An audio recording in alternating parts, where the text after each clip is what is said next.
Hello there, guys, and welcome to Daily Updates. At this point, hopefully, most of the people have already went down to vote, as the time is counting down. 5 p.m. We are going for 9 p.m. and well, a lot of people still have not voted, as they are trying to wait patiently on those queues to get the opportunity to vote. But hopefully, a lot of people will get that chance and opportunity to go down and make their mark. I've already went down to vote. Luckily, there was not a lot of people. But if you really go to social media, you can just see that there's still a lot of people who are waiting down to get the opportunity to vote, and the queues are still long.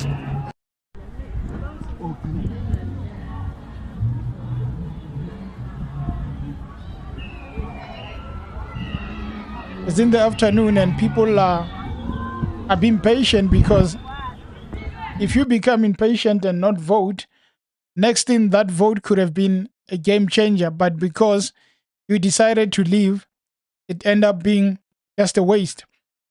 At the moment, people have been waiting as much as 6 hours, 7 hours just to get the opportunity to vote.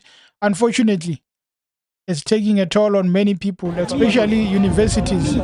The University of the Western Cape.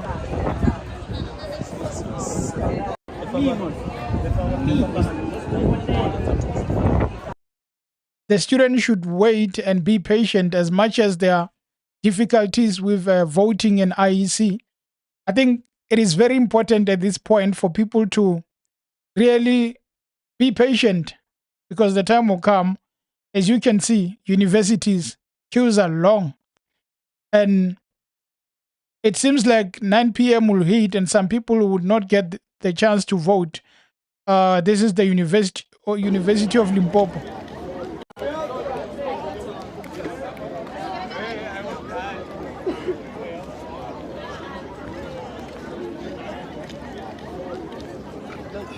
Hey, how's it?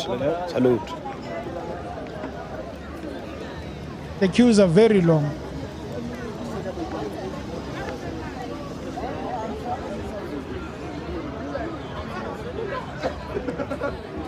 And the numbers really speak volume because all these students, if they don't go out and vote, in the end, it might be a huge loss to some parties because they have to count.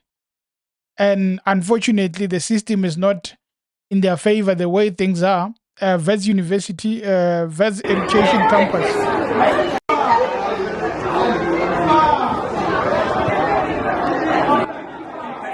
Just look at how long the queues are.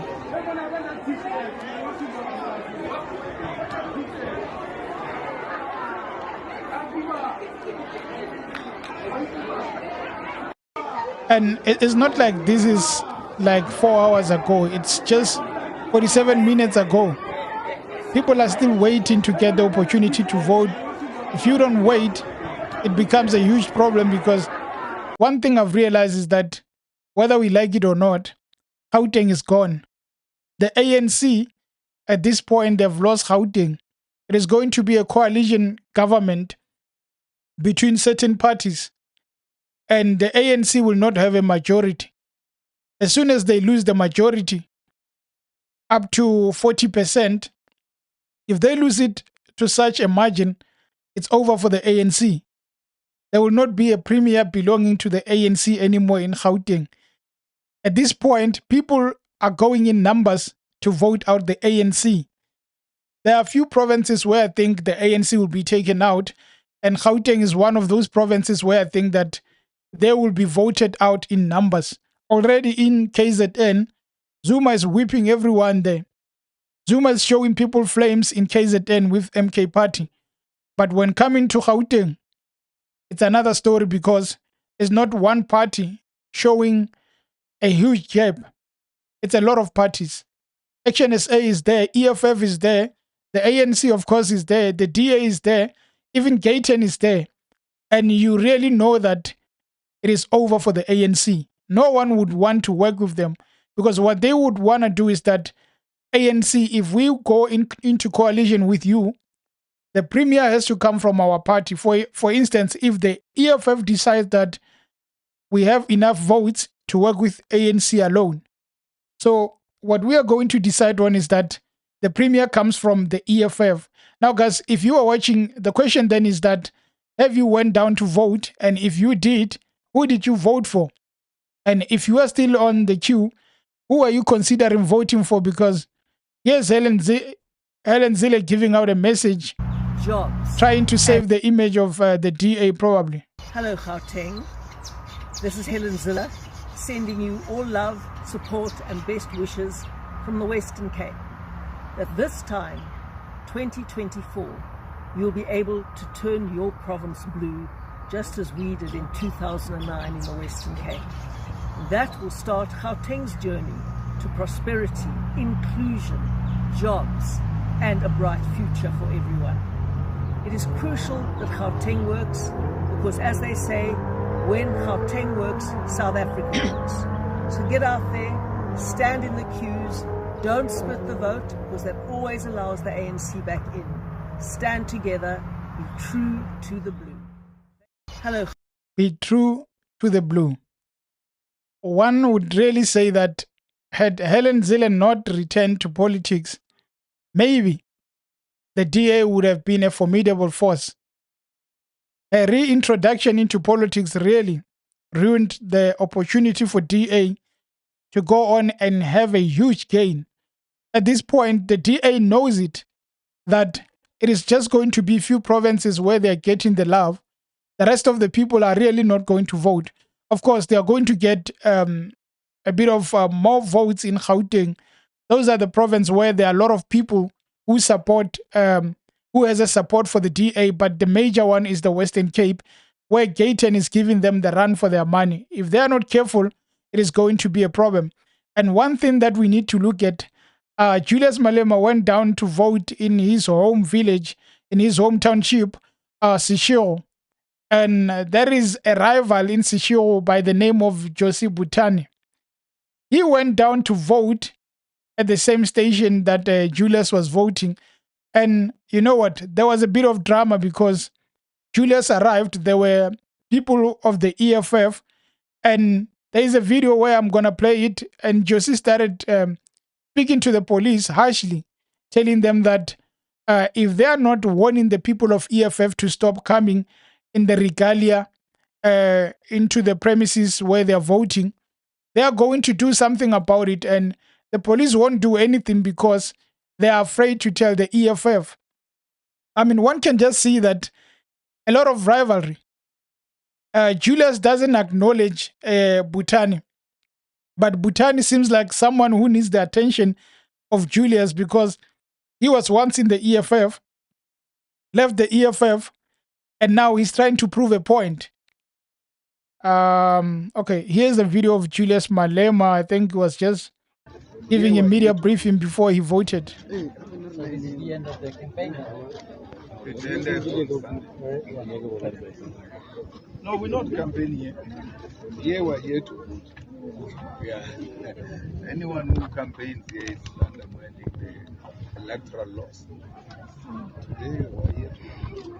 Voters have the right to party regalia.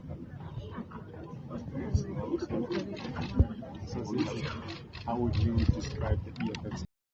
So Julius, at this point, he was answering, he was making a reply to what Bhutan was saying, because he says voters have a right to wear party's regalia, and we are here to vote. But of course, he's not wearing party's regalia when he went in to vote. These are the voters he's talking about. But here's an interesting video where Josie Butani was lashing out at the police, and you can see there were EFF members on the side. These guys, there was some confrontation.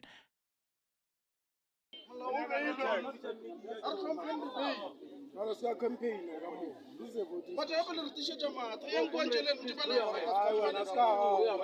we can also do it. We can also do it. There is no problem. We are not scared of anything. We can do anything as well here now. We can do the campaigning as well. So do your work.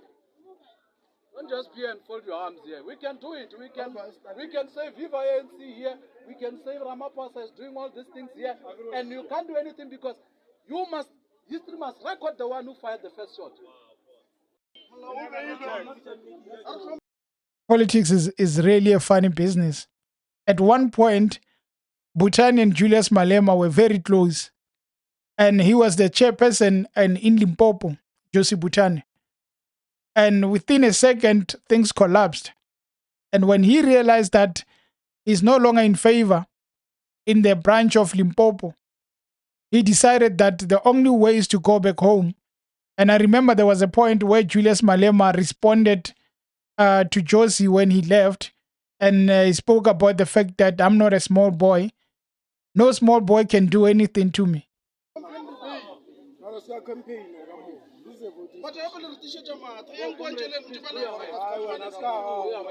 we can also do it. We can also do it. There is no problem. We are not scared of anything. We can do anything as well here now. We can do the campaigning as well. So do your work. Don't just be and fold your arms here. We can do it. We can say Viva ANC here.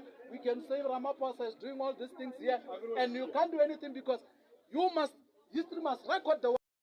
And unfortunately, he might get arrested once everything is done. They arrested him, of course, and he was taken out on bail, I think around 5,000, because there was a shooting at Juji Valley, confrontation between ANC supporters and the EFF. Josie was there, and John Mpe was there, the mayor of Polokwane. Confrontation. Josie had an illegal firearm. And then they got the firearm, traced it back to Josie, arrested him. So basically, that step aside of the ANC is going to take effect, and Josie might see himself on the out.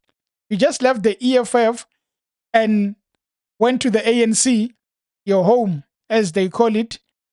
Suddenly, you are doing blunders. I mean, taking an illegal firearm to a confrontation. And there was a young boy, I think a boy, was shot. Now, Josie might be arrested. And he must not even blame anybody if he gets arrested because he's the one who just let a stupid thing derail him. And then, of course, Jacob Zuma was voting in KZN, casting his vote as he's preparing to challenge the president. Listen.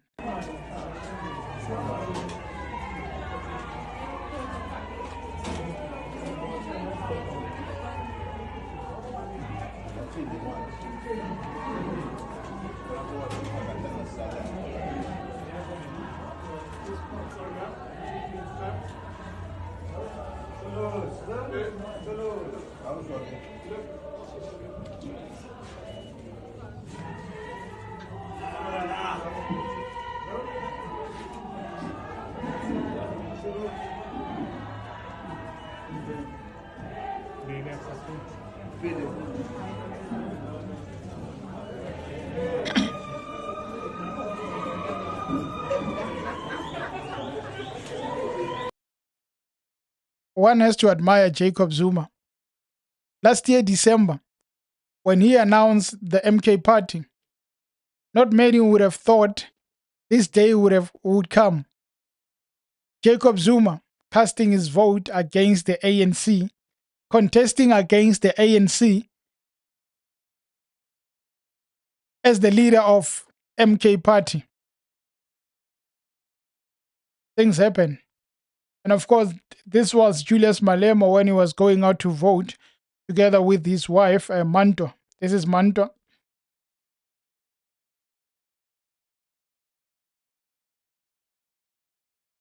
He went out to vote in Seshego. Hopefully, they get to really make an impact in Polokwane because that's the town where Julius Malema really needs to win. If not win, maybe get a lot of votes because Limpopo is a stronghold of the ANC. Let's listen to what he said. Done.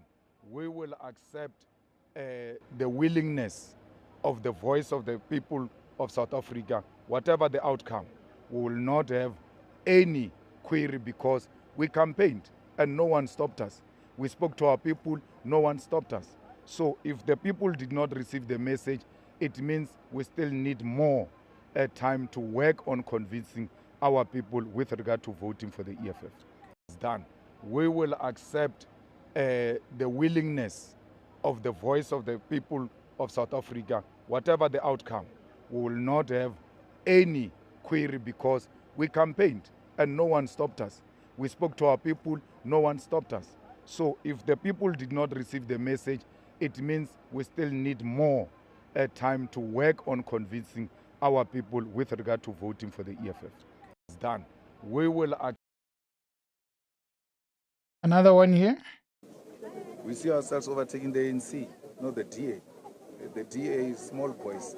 We have no time for small boys. We are going for the real giant, which is the ANC. We are in an election to remove the ANC. So we don't talk about opposition parties. How can you have all political parties formed and then are taking one opposition party? They are all opposition parties, but they all attack this opposition party and they don't attack the ruling party. So you ask yourself, what is the interest here? So we don't attack opposition parties. We are here to take over government. That's where our target is. Do you see yourselves overtaking the DA then? We see ourselves overtaking the ANC, not the DA. The DA is small boys. We have no time for small boys. We are going for the real giant, which is the ANC. We are in an election to remove the ANC. So we don't talk about opposition parties. How can you have all political parties formed and then are taking one opposition party? They are all opposition parties, but they all attack this opposition party and they don't attack the ruling party. So you ask yourself, what is the interest here? So we don't attack opposition parties. We are here to take over government. That's where our target is. He's referring to the DA by small boys because the DA went after the EFF since last year. They put them as their number one target, which gives one the idea that the DA is really preparing themselves to work with the ANC. But look at this. I mean, there can never be Julius Malema without some scolding and a bit of calling someone out.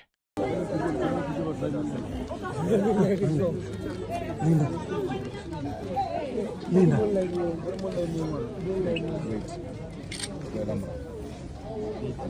this people to do their work. No, go back.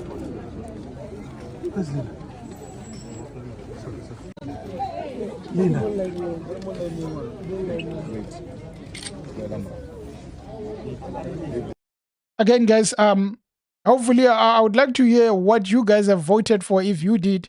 And if you are still on the queues, who are you voting for?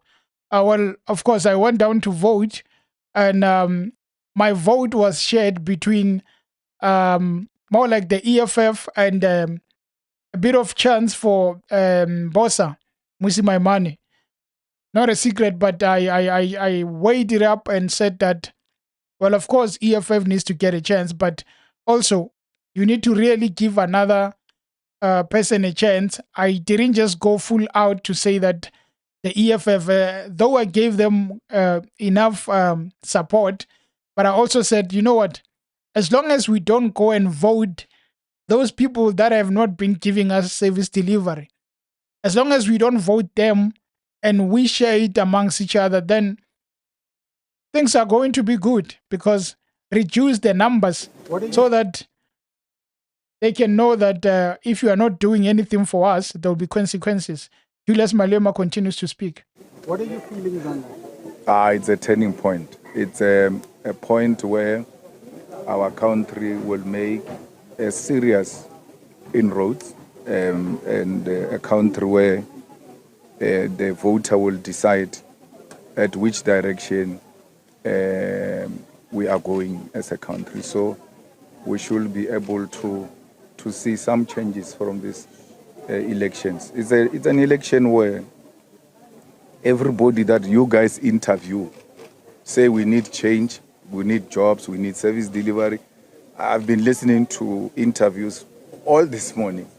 The language is the same. There's no language that says we're voting for the jobs that we received, we're voting for the houses we received, we are very happy with our government. No, everyone you interviewed say we have gone to school, we are unemployed, and we have voted and there are no services in our communities. We are now here to vote for change and vote for jobs for our people.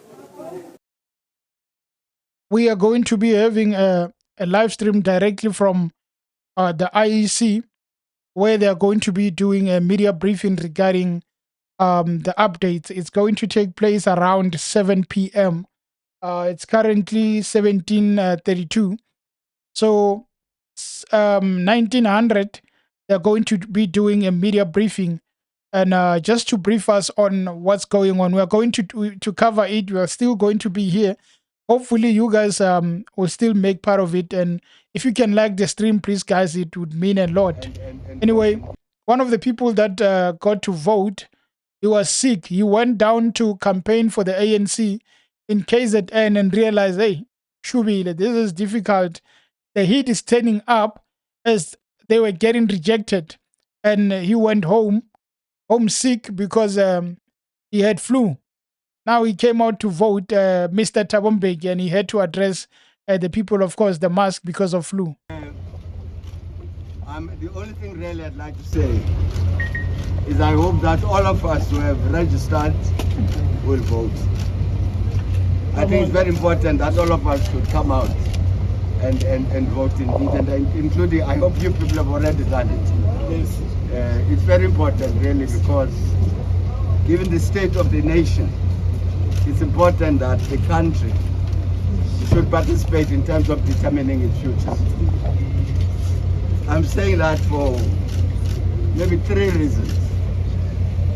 You know, beyond today, I've said publicly that I think the country needs to get together in a national dialogue. There are too many challenges in the country. So we need to get together. Let's go and vote whoever. But the nation must come together afterwards to say, what do we do with this South Africa of ours? It's very important. That's why I'm saying it's important for people to participate in these democratic processes. I think it's also going to be important that the ANC must do what it says about itself. The ANC has been saying it must renew itself. So the ANC must do that. It's important because it's got a very important role to play in terms of the future of the country. And the last thing, I hope you people listen to the Africa Day lecture. Because that was now, somebody who said the continent is not in a healthy state. Something must be done. And suggested specifically what needs to be done. So I'm saying these are important things for us as South Africans. To look after our country after these elections, what do we do with it? It's important for the ANC as an important political player to do what needs to do to renew itself. And as this country, we need to play our own role in terms of determining. It's 2024. Thabo Mbeki still speaks about renewal of the ANC. How many times are they going to call for renewal? They've been renewing themselves. Don't these guys have an expiry date? Because since 1994, they've been renewing themselves. He's still speaking about renewal. It's more like he wants to say that he feels like ANC might lose because of the people who are dissatisfied with it. But instead of going there, he's speaking about renewal. ANC has been speaking about renewal for quite some time, and I think it's about time they really realize that renewal is not going to work. Here's CIC when he was going down to vote with, of course, the First Lady. And the trending topics on social media, they're saying Julius Malema for president. On the comments, Armstrong Klengi says, MK, did you vote for MK, or is it the support for MK? And then Tikielo Masondo says, it's nice to see your face for the first time. I've always thought you are some girl from the SABC. You guys have the same voice.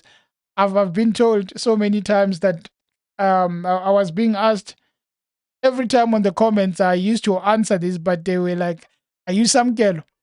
But unfortunately, I'm not some girl. And yes, it was about time. I think I said this when I started the stream on Monday that if you guys really realized the channel used to perform well. And when election started, we were supposed to cover, and it was a whole build-up. Everything was invested in this, but unfortunately, there were events that took place which stopped us from doing what we should be doing. And hence, you can see that for now, for a certain time, the channel is not going to have a lot of views because if we remember well, let me just search something.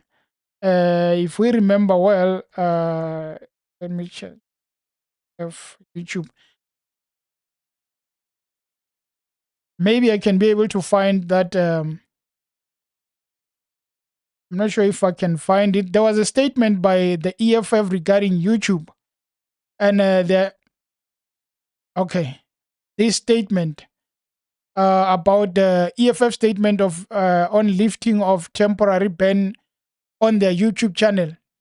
So somehow they got some issues with the YouTube channel. So I don't know who the person was, but in retaliation or in trying to sort out the issue that they came across, we ended up having to have some issues with the EFF where I think there were 2 videos that they had to remove from our side. And of course, it meant that YouTube said to us that, well, since this is done, it's a violation, and then you are going to freeze you for a certain time. So don't be surprised if you don't see it when you go online. You can't see any video being suggested. We're still posting videos, but because YouTube said, because of 1-2, we are going to make sure that until you save your ban, you don't get the opportunity to be suggested, and recommendations are not going to be as often. So the best thing you guys can do until that issue has been resolved, because I feel like it might not have been intentional on the EFF side. Maybe there's someone who's dealing with the media who probably didn't know what they're doing. But I tried to reach out so many times I couldn't. But hopefully it can get resolved. But anyway, guys, the best thing you can do is just to click notification, because we do post videos. And unfortunately, because of that issue, we are going to have to wait for some time now. Anyway, the president of South Africa went down to vote also. The same as Jacob Zuma, Julius Malema, they went down to vote. And after voting, Ramaphosa addressed the nation. We know that he's nervous because the possibilities that it might bite the dust. ANC might be, it's probably leaving. The time has arrived, the ANC. This is what the president said.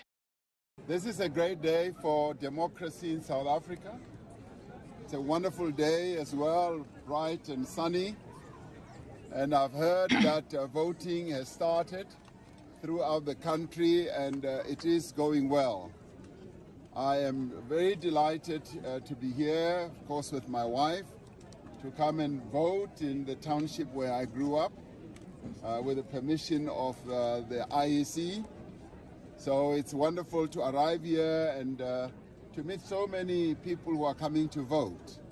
They're voting for the stabilization and the extension of our democracy, And that is a great day for the people of South Africa. This is the day when South Africa decides on the future of our country, who should lead the government of South Africa. And I have no doubt whatsoever in my heart of hearts that the people will once again invest confidence in the African National Congress to continue to lead this country. I went into the voting station and greeted the various party agents and urged them to be relaxed and to smile, and then I proceeded to cast my vote. So it's a wonderful day, and I think it will go very well throughout the country. I spoke to the chair of the Independent Electoral Commission, and I told him that I'm now entering his precinct. At the door, at the gate, I said, I stopped being president. He's in charge and he's the boss. So I'm happy to be under his command and to be in the precinct that he controls for the day until he announces the results. So thank you very much for being here in your large numbers. It just goes to show the interest that the world also has in our democracy. I met a number of observers, and President Goodluck Jonathan of Nigeria is leading here the observers from the AU and a number of other observers. So I was very delighted to meet them, and many other organizations are also represented here from various countries, particularly here in SADC. So we are really heartened to hear that there are so many observers. The chair of the commission tells me that we've got 190 observers who've come to observe our election. And I'm sure, as always, the IEC will run a good election, and they will once again deliver a really good results, outcome. I've been very impressed, even as I've watched their operations from afar. I haven't visited the center yet. It's one of the best, world-class, well-organized, well executed. So I think the IEC gets my vote today. It's a pity they didn't run as a party, but they get my vote. So thank you very much for all of you being here.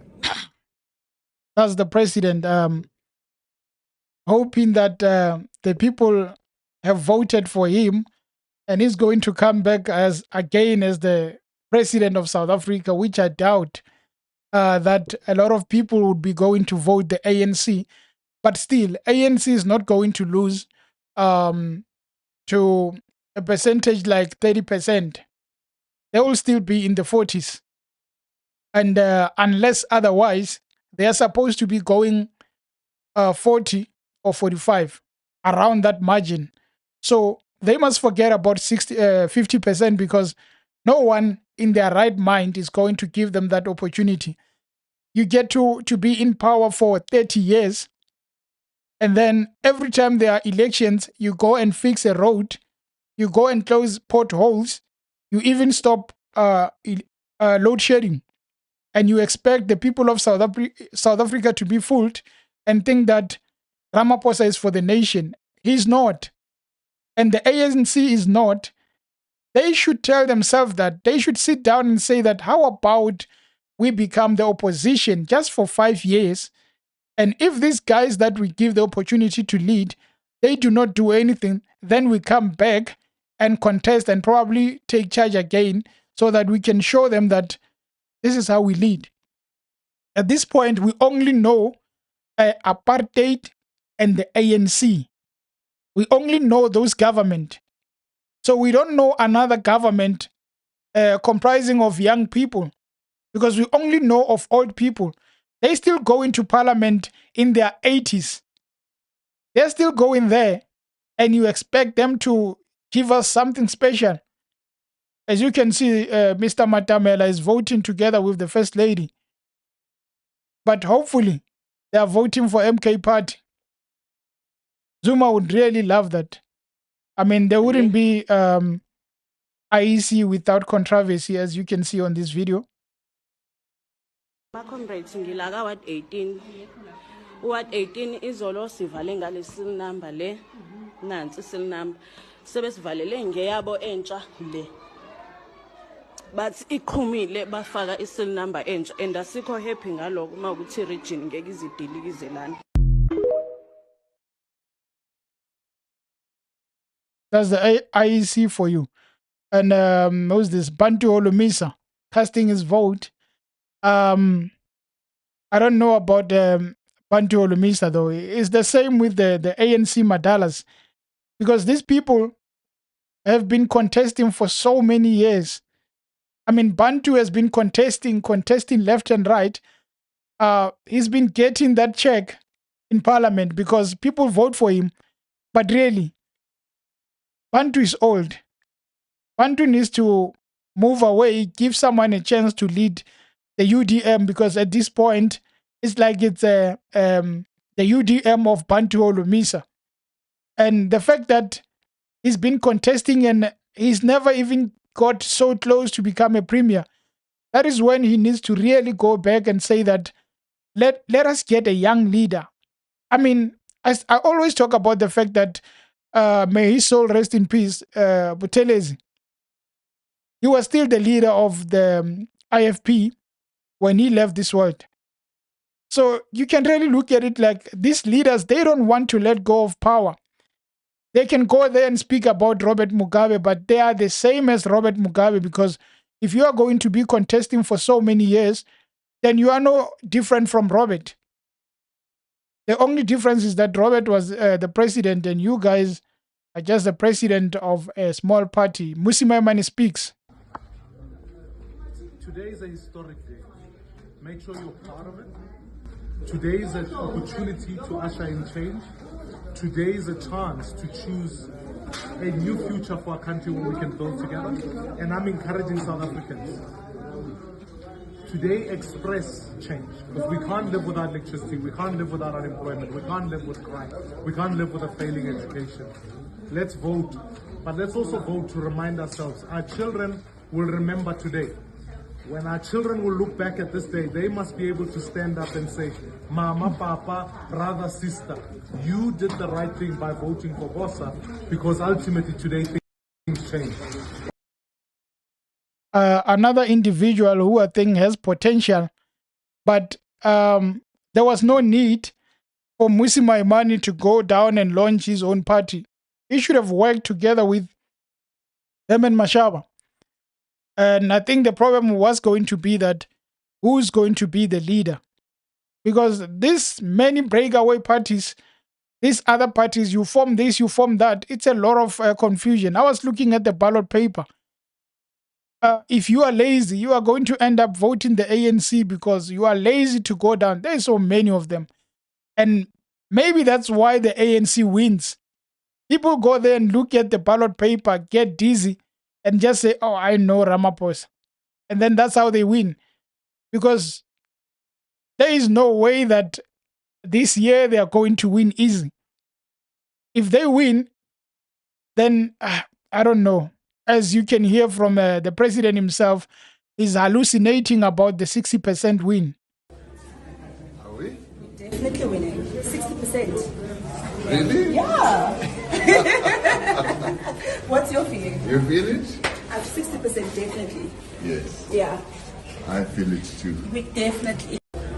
And you can just see Definitely winning. a nervous 60% person definitely. can just... Yes. Yeah. I feel it too. He is nervous. Yes. Yeah. Ramaphosa knows there's no way. He's just afraid to just tell this beautiful lady that you are hallucinating yourself. I feel it too. There's no such thing. Yes. Yeah. I feel it too. There's no way that ANC is going to get 60%. Definitely. Of course, they can get it only if you minus 20 from that prediction they have. Because the best thing that is going to happen is them losing. Songezo, has something to say also. Since I think 7:45, it's nearly 10 o'clock now, so I've been in the queue for about 2 hours, but it's moving.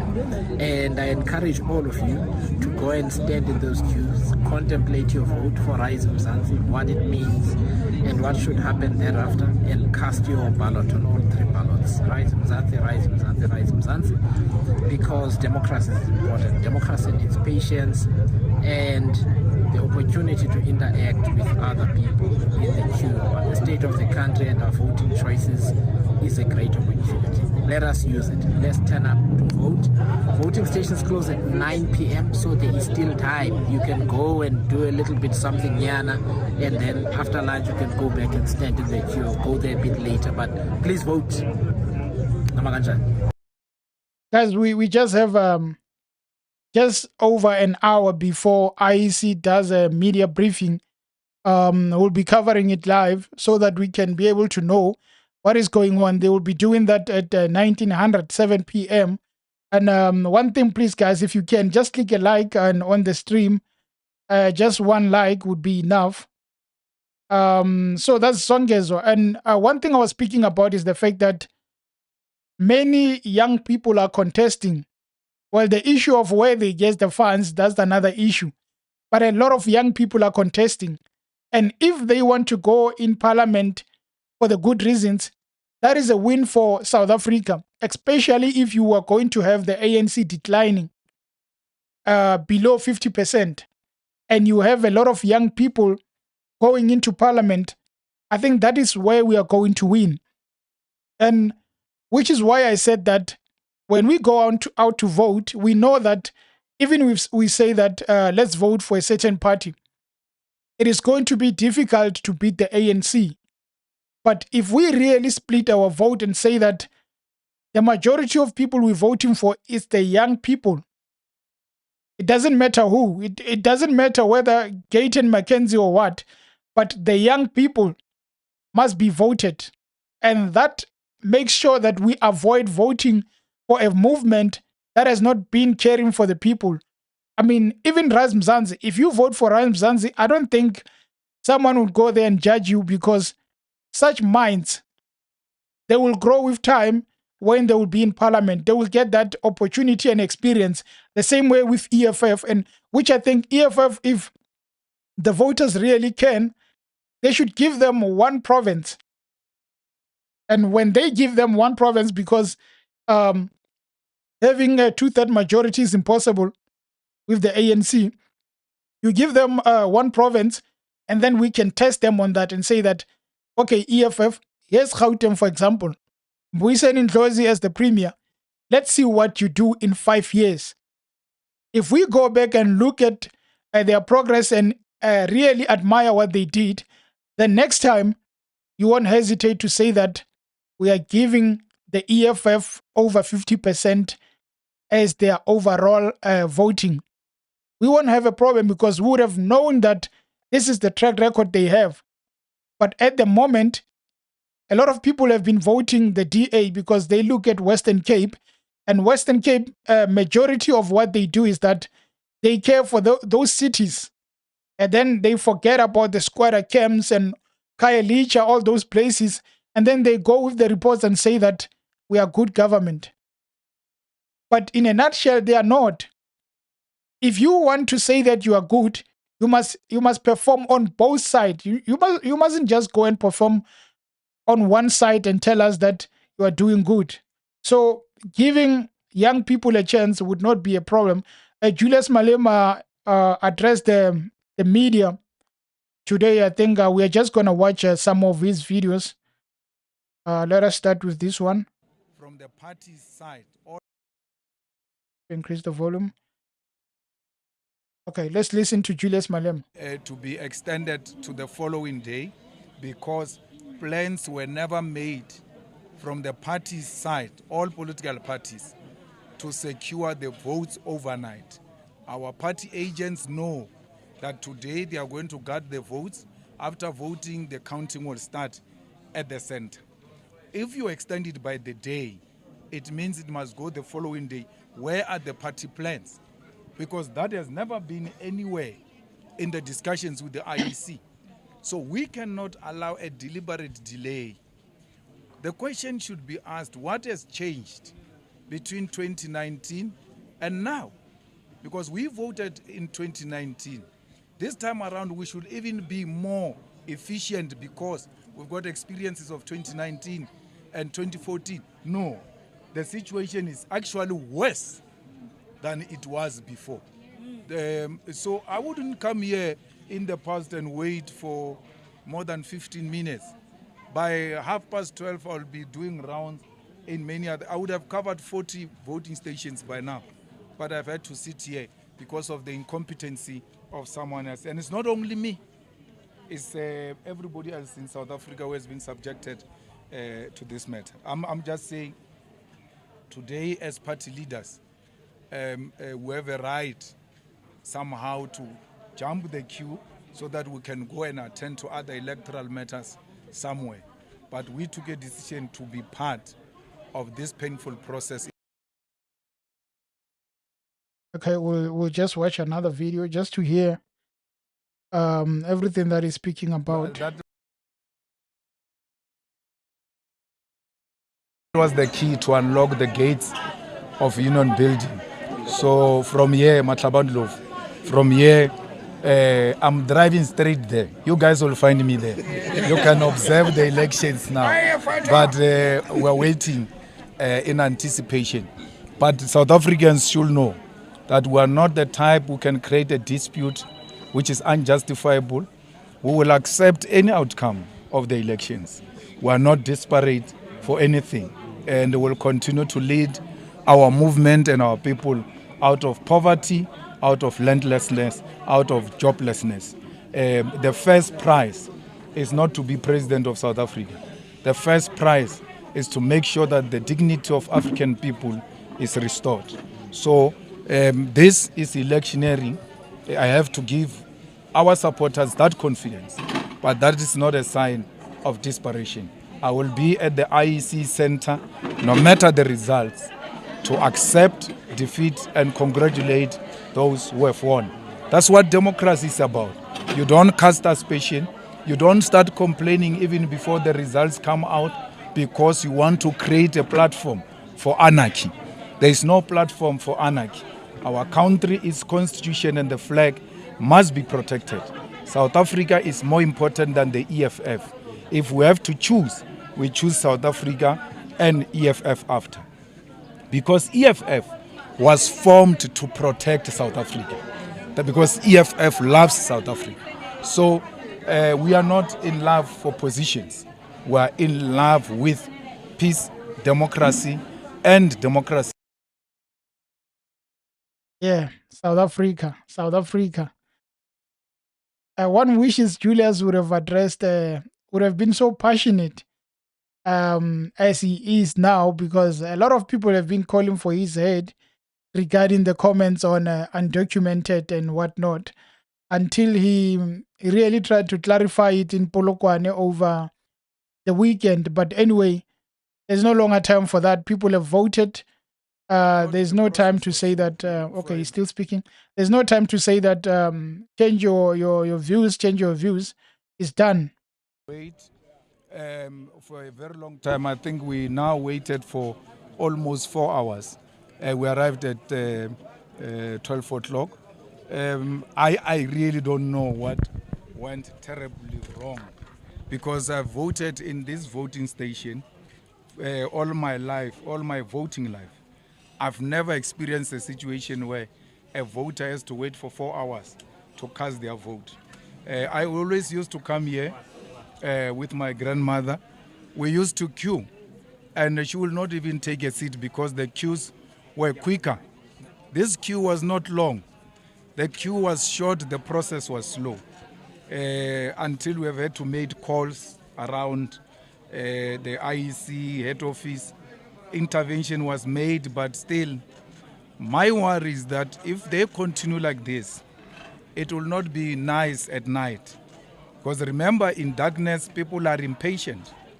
And they will be trying to jump queues and all of that. Those who have been waiting for long will not allow anyone to jump the queue. It's going to create unnecessary scuffles amongst our people. So I really want to ask the IEC to speed up this process. So when I'm speaking to the EFF national leaders, as I'm standing on the queue, they are saying you are not the only one. The whole country, the process is slow. Now I have a suspicion that they want to extend the election by a day so that we can vote again tomorrow. But that's where the wreaking happens, because these people cannot sleep with the ballot boxes. You have to secure the ballot boxes. That's why the counting must happen at the station.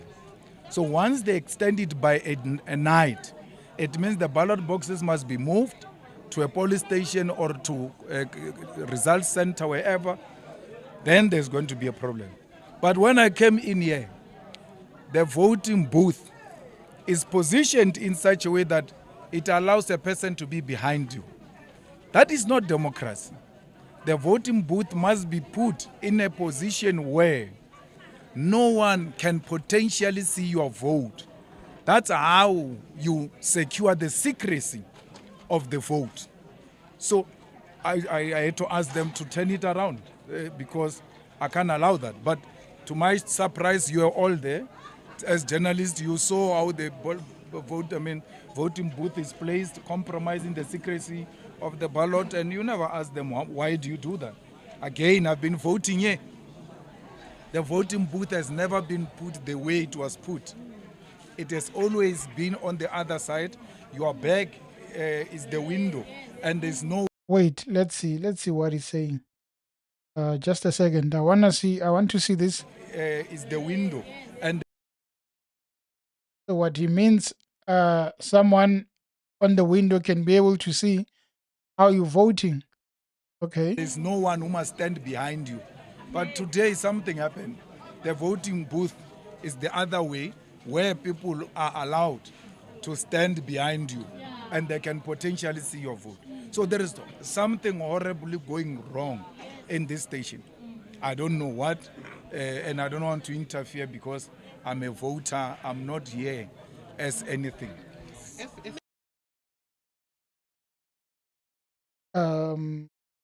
Kulu, manje ama vote ukuthi azoba ANC qiniso.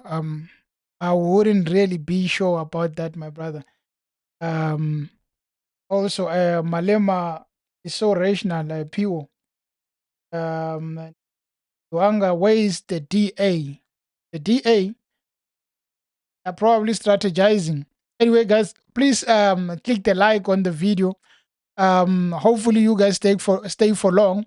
We are waiting for a media briefing at around 1907 p.m. from the IEC.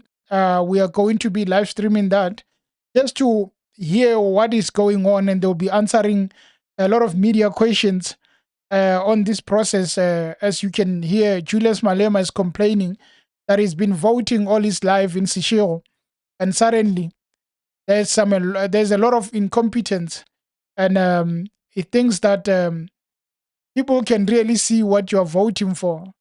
I mean, though we know you're voting for EFF, Mr. Julius, unless otherwise. There is Manto casting his vote together with Julius Malema, of course. He says, I'm driving straight to Union Building once we are done. I don't know, maybe, you never know. To congratulate, let me not say a lot. Here is the deputy president of the EFF.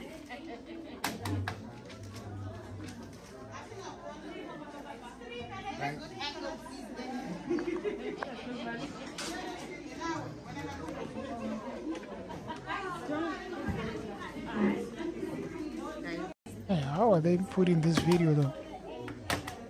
And Urumango TV, don't you think the MK party is overrated? You know, with the MK party, I wouldn't say overrated because the people who speak a lot about it is the people who want to see it winning. And I think the MK party is more like Action SA. Their impact is more like Action SA because of MK has Jacob Zuma, and and Action SA had a lot of people, especially the middle class, speaking about it, saying that it is the new party. So the impact of MK comes the same way Action SA came. Unfortunately, with Action SA, they were not contesting for national, but this time they are for national. So MK, a lot of people want to see Zuma going up and becoming the president, which is highly impossible. But to answer your question on is it overrated? I think it is not, because we know for sure that when the votings are done, it is not going to be over 7%. It is going to be impossible for MK to be over 7%. When you look at it, a lot of noise comes from the KZN, which they are going to whoop everyone there.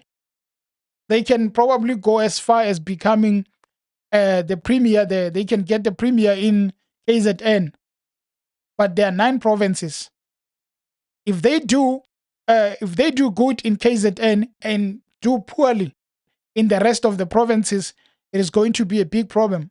So you have like a 5-7% can come directly from the KZN. Of course, if you merge it with Gauteng votes, but the rest of the provinces, I don't think MK would be getting a lot of support. That is where the major impact of MK will be to weaken the ANC. But in terms of the 2/3 that Jacob Zuma is speaking about, no such thing is going to happen. There is not going to be any 2/3 in terms of the MK party. They are not even going to go over 10%. That is why the EFF said that they are looking to speak with the MK once the elections are done. I know we speak about the DA and the fact that they have lost it, and the fact that they might lose that second position, but don't forget, a lot of white people vote for the DA and some black people. Even if they lose a lot of voters, the DA will still be strong. So the EFF's main objective is to remove the DA from second position, which also is not going to be easy. That's how it's going. It's not going to be easy. For them, the EFF to say that we have achieved, it's not for Julius to go to a union building. It's for Julius to say that I am the opposition. That is the victory of the EFF. If not, and the DA wins again, it will be a big loss for the EFF, because with the track record they've had, everyone thinks that the EFF should be the opposition, should be number one opposition. And I wouldn't blame anyone. I also think that if they really did well, they should be number 2, just behind the ANC. So if they don't remove the DA, it's going to be a shame. Julius Malema continued to speak. Let's listen. In our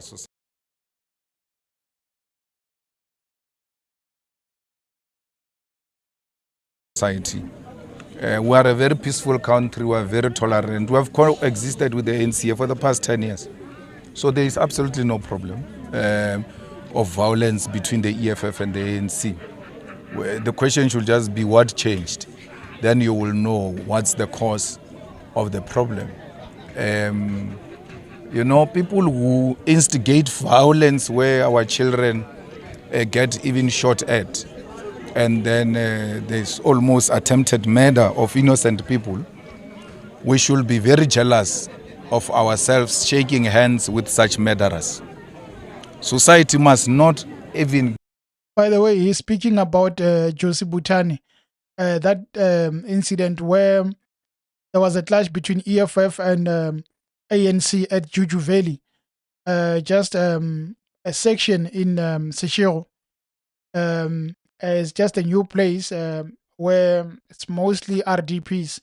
So there was a confrontation, and one kid was shot, a gun which was traced to Butani, and he's out currently on bail. Get even shot at, and then there's almost attempted murder of innocent people. we should be very jealous of ourselves shaking hands with such murderers. Society must not even give them a breathing space. They must be isolated completely by society for engaging in act of violence which compromise innocent lives. When we say let's isolate Israel because of the killing of children in Palestine and Israel, it's the same principle we must apply even amongst ourselves. Those who instigate violence which results in killing of innocent children must be isolated by society. The EFF is not involved in the violence of Juju Valley. The EFF will not be involved in any violence. That's why I said earlier on we ran clean campaign, because I know for a fact that part of our election strategy has never been instigation of violence. If anything, we said everybody must act with restraint, even on the face of provocation. Act with restraint. And the same message is being echoed today by the EFF. Whatever amount of provocation, do not respond with violence. Police are here, presiding officers are here. Anyone who acts outside the electoral laws, the police must act with that against that person together with the IEC.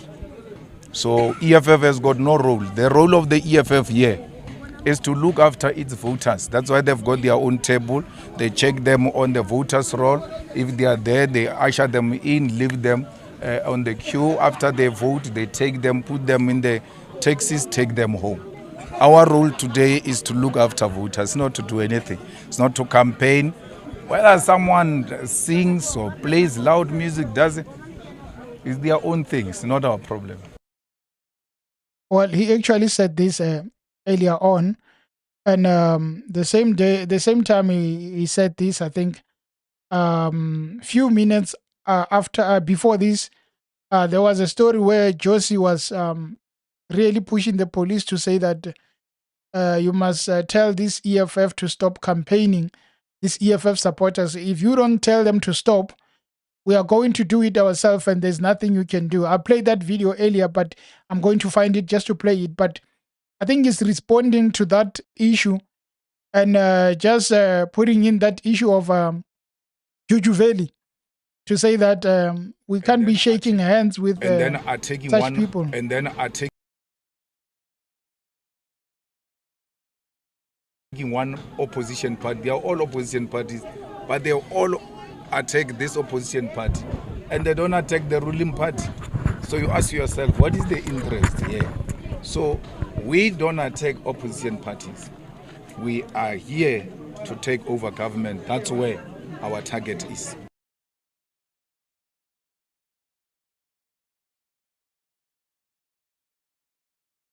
Absolutely. We will cross that bridge. You must go and check the.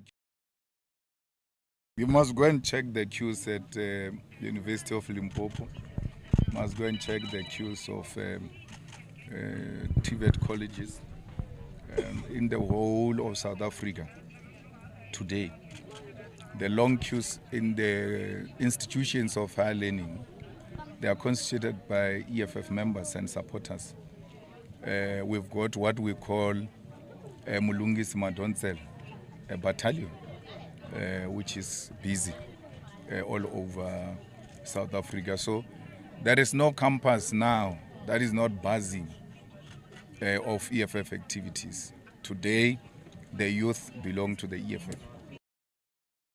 And I think that is where the EFF can capitalize in terms of having a majority of votes, the youth, and universities, the youth.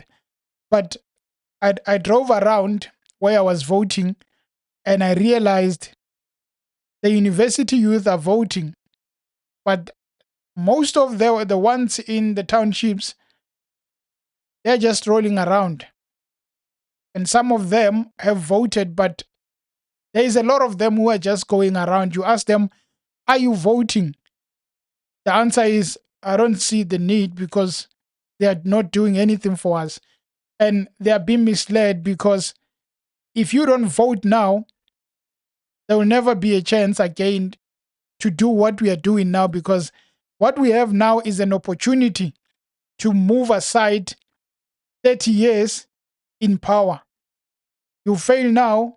Once Ramaphosa leaves, they are bringing someone new blood, someone younger. It's going to be difficult to take out the ANC then. So that they've got a place of their own. Property relations are very important for the dignity of people. So we will restore the land in the hands of the Africans so their children have a better and a great future. We'll give them free education. We'll ensure that they go to school free of charge. They don't have to buy school uniform, because the uniform is part of education. So when you say free education, it must come with the whole package of what constitutes education. We'll ensure that every household has got electricity and clean water, our people have proper roads, and that our children are provided 2 meals per day in schools to fight poverty, increase the social grants of Gogos to 4,000 Rand upwards, including the child grant to 1,000 Rand upwards. The EFF 4,000 rands for the elderly. Child grant 1,000. That is impossible, Mr. Julius. That is going to be very impossible, because if that happens, it's going to be more like the money that was allocated is going to be 4 times the current one. Where are we going to get it? That's one thing I've always said, because it's a lot of money. I've said it earlier that you give 4,000 to elderly, which is probably going to help them at home. But then someone going to work, getting paid 2.5, 3,000. Like, do you see the balance in that? And then the tax is still going to have to cover that 4,000, which means levies are increasing, taxes are increasing. We come from COVID-19. We still owe the IMF a lot of money.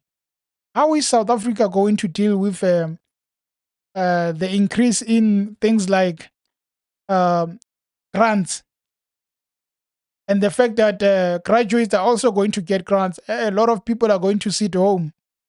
A lot of people are going to say that, well, I'm receiving a stipend and I have a degree, I'm getting 3,000 per month.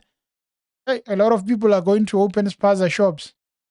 will eradicate crime in South Africa in such a way that all criminals who have declared war against our people shall be declared enemies of the state, and the state shall act against them in protection of our people. So that's it. And you're asking me a question that wants me to now present a manifesto on election day. I'll get into trouble. Do you think South Africa still has? Do you think South Africa still has the money to be able Good to question. afford? There is too much money in South Africa, a lot. And if we don't have the money, we have the minerals. We can beneficiate our minerals and realize all our social responsibilities. But I like the EFF. As I said, I've split my vote between BOSA and the EFF. But Julius says that we have a lot of money. We have a lot of minerals. Let us make Julius our president, and maybe a coalition. And then they put Julius as a president and say, Julius, here you have the seat. Do something for us. And then they give Julius 1 year and say that in this 1 year, we want to see what you are going to do. I want to see something. Give Julius 1 year and say that, Mr. Malema, we want you to work. Maybe he's going to prove a lot of people wrong. As he says that we have a lot of money, we have minerals. He probably means well. And some of us don't really understand how it's going to come about. But as I said, give him 1 year and say that here's a test, a trial. Most of the times when we purchase things, they give you 7 days trial, and then you have to put in your credit card. We give him 1 year and say that our credit card is the fact that coalition, if you fail, you are gone. But if he gets that 1 year, let's see what he can do. Maybe there's going to be a lot of changes. And I think a lot of voters have a difficulty in choosing because they are afraid of change.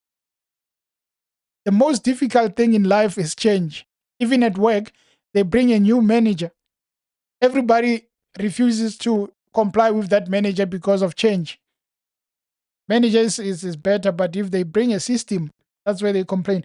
Anyway, guys, Tapelo Mohlala says, the money is there, my guy. It's just misused. I would like to know, when you say the money is there, where is it? I hear you are saying the money is there. It's just being misused. Just teach me with a small mind, a peanut mind, on where is that money that is there. Because you are saying that there is money. Where is it? Julius said there are a lot of minerals. I don't know. Are we going to capitalize with the minerals and back ourselves up? Zimbabwe just backed their currency with gold. It's only a matter of time before it goes down. It's only a matter of time before we see a Zimbabwe currency. Let's see. Zim currency. Last time it was so powerful. Let's see. Zim currency. Zimbabwe. Probably not even anywhere there. Not even showing.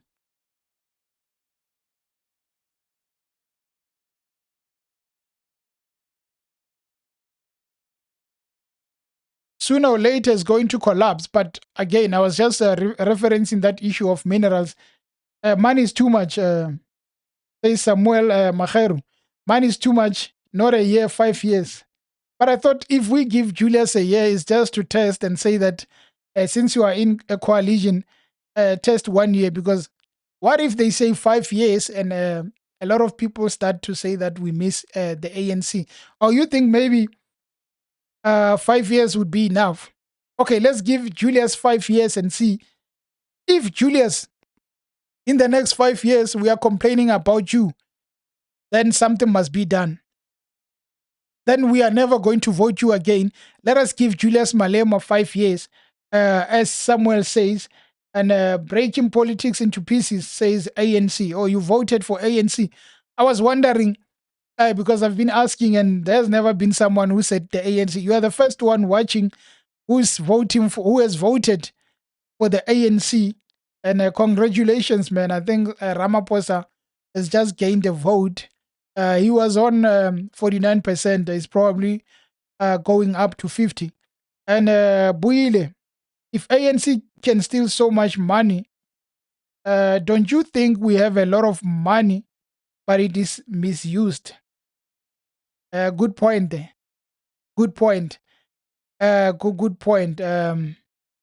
You are making a good point because they are stealing.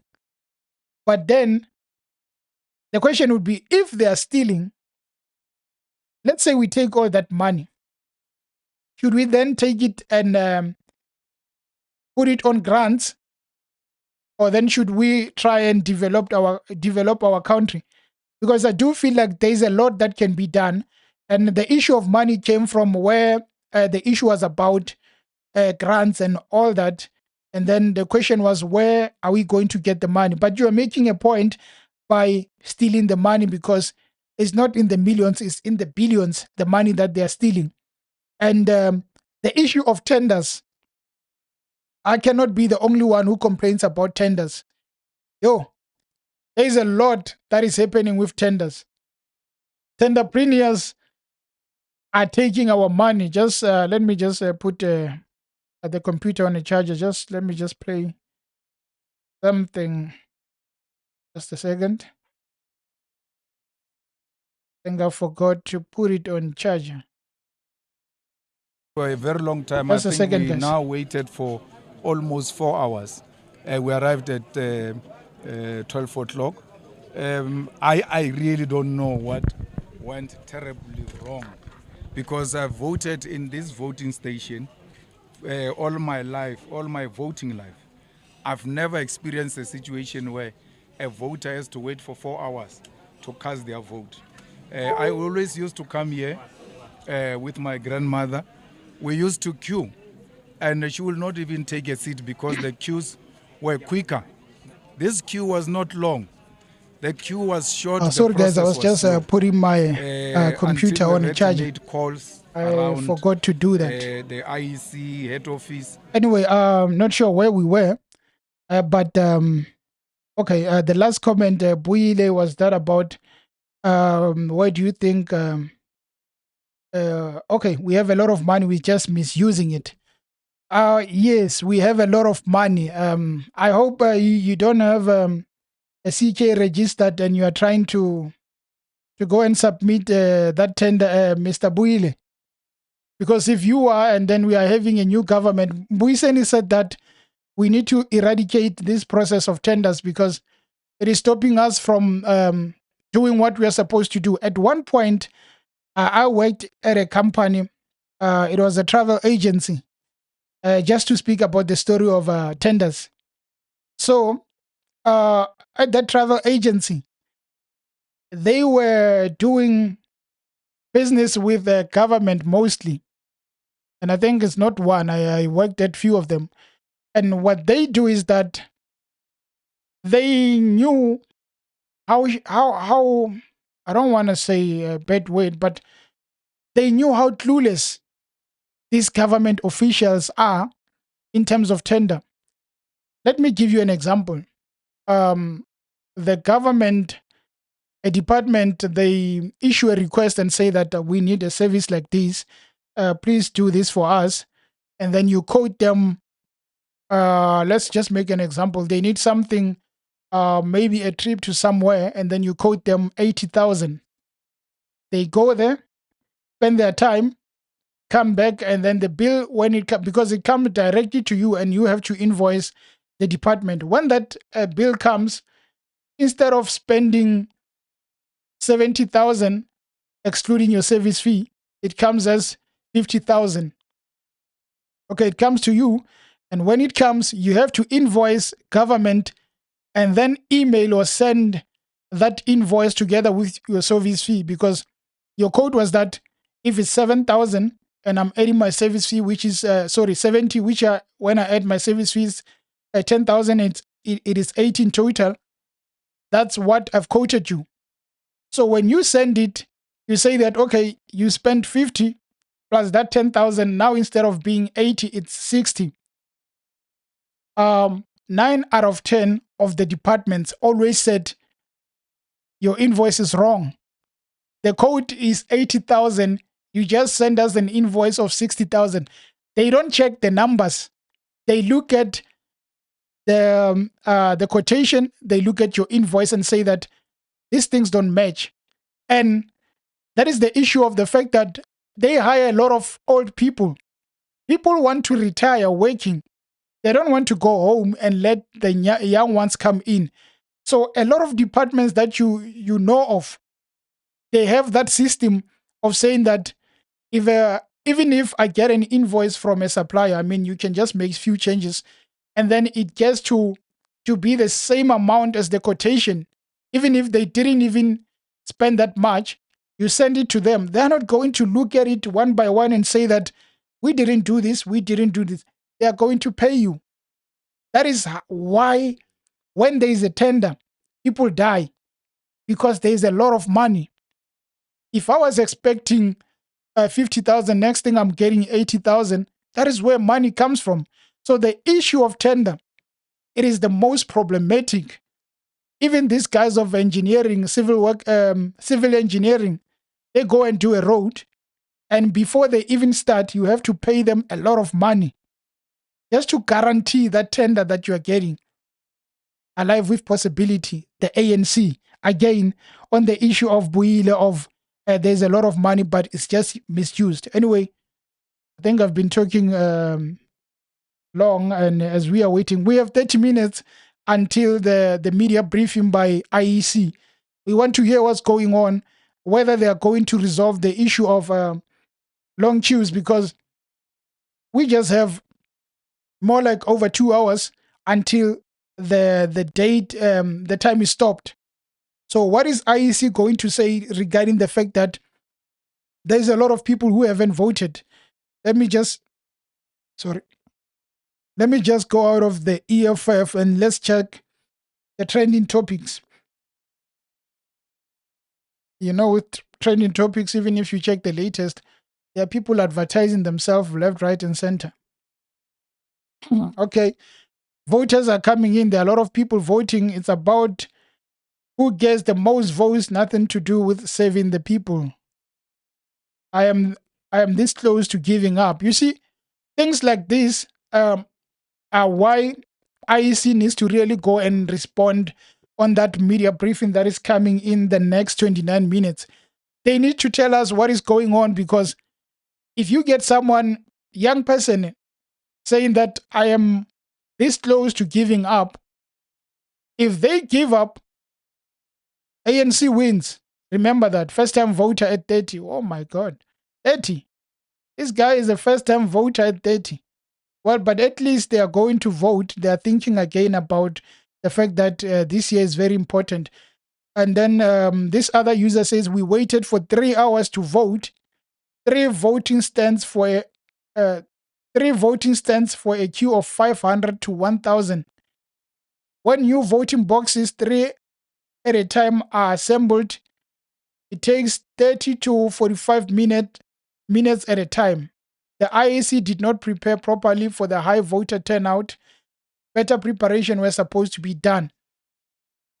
It's probably the highest voter turnout since Congolese won in 1994. So now, it's really not a surprise to see that they didn't prepare themselves well. Well, they should have done that, but it also says that a huge chance to see some people leaving the office, because a lot of people went there. And I think they need to do something about it. Sekhali says, I think the practicality of 4K grants have to be looked into holistically. The EFFs seem to have a cogent plan on job creation, which will leave a margin of the population eligible for grants. Grants? Oh, yeah, grants. I hear you, Mr. Emmanuel. Where was I? We have waited. Okay. Today, a family member and I were denied of our voting rights due to the fact that I am pregnant. This incident occurred at Fontaine Primary in Johannesburg. Such things need to be addressed by IEC. We are looking for people to get the opportunity to vote, not for people to be denied the opportunity to vote. Regardless of what they do, there is no way that we are going to let some people win that easy. I mean, I don't know if it's me alone, but we can't let the same people go in power same day, every year. They are comfortable. They're sleeping at the job. They're like security guards who knows that the boss won't do anything. They can just sleep at their job. So the only thing to do is to make sure that we wake them up with cold water to say that, my man, take a stand and let us show you how it's done. People have been voting, that's good. And the turnout seemed to have been good.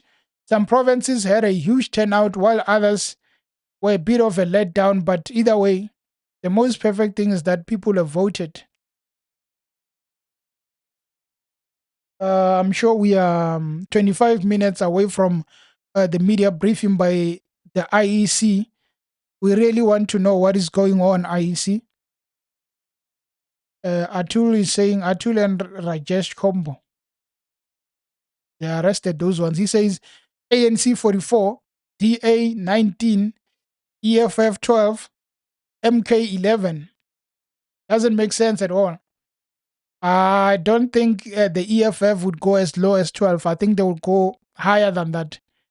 I think the EFF, well, you could be right about 44% of the ANC, but maybe something about the MK, probably -4, and then you get give it to EFF and another probably 4 to EFF. I think EFF is going to do very well. That 19% of the DA is probably going to go to the EFF. And what's the use of voting for political party knowing its most preferred leader will not be sworn into parliament? Wow, what a comment. Knowing that its most preferred leader will not be sworn into parliament. These are the people who probably don't go out to vote because even their views, you can just see that this one doesn't know how politics work. And Sakhali and elderly people are a minority. Really? Elderly people are a minority. How do we really calculate elderly? Is it from 50 or what? Because if they are a minority, why is ANC winning? Is the ANC, have they been winning from old or young people? Hey, that one confuses me because, hey, those people. Okay, let us listen to this. Hopefully there's no music on it. Yes, just cartel what the MC.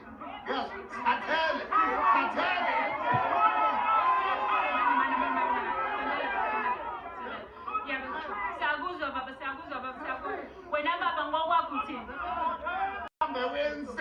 Yes, just cartel what the MC.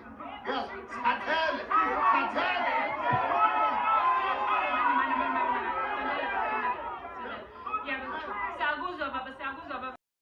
Those ones are going to vote MK party. They are tired.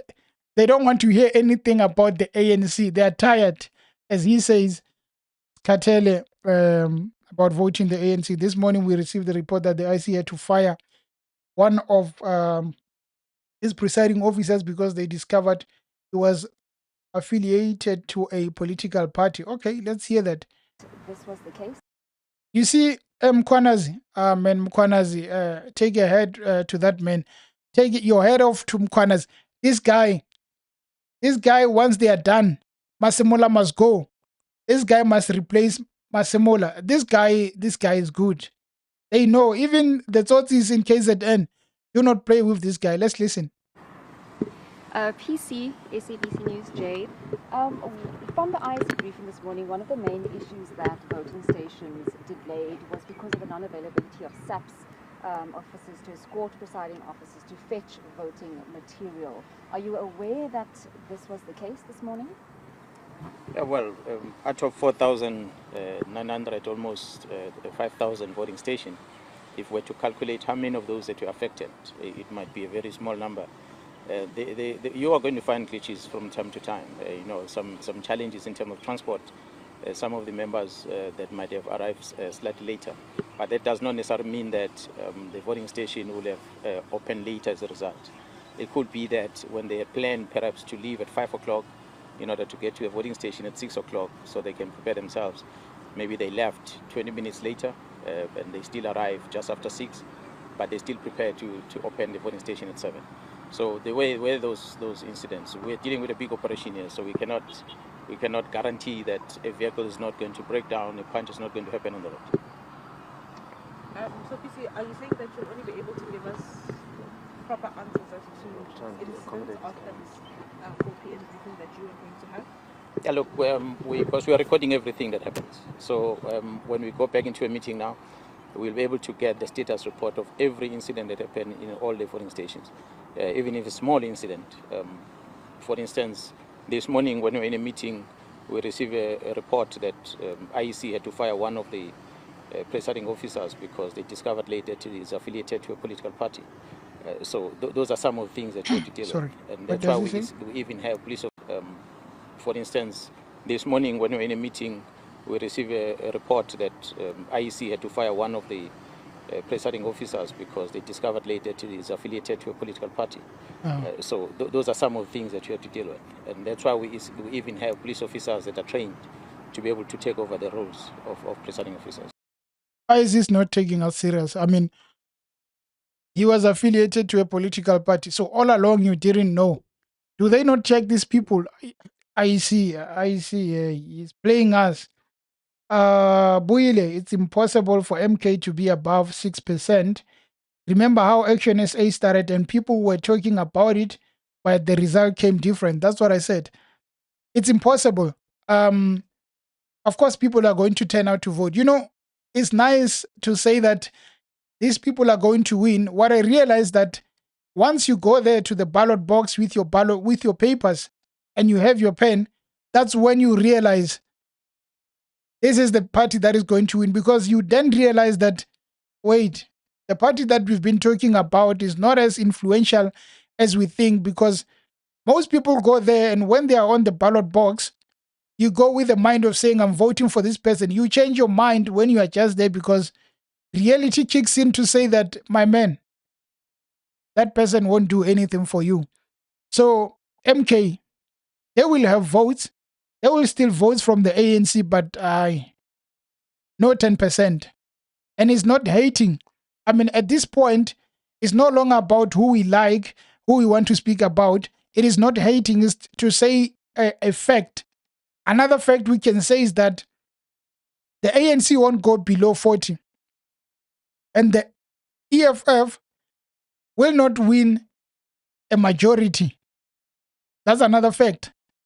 Another fact, the ANC will choose the DA if they have to do a coalition. They will choose the DA over EFF and Action SA. Sorry, not Action SA, an MK party. Well, Action, MK, same thing. They will choose the EFF, they will choose the DA instead of MK or the EFF. That's another fact.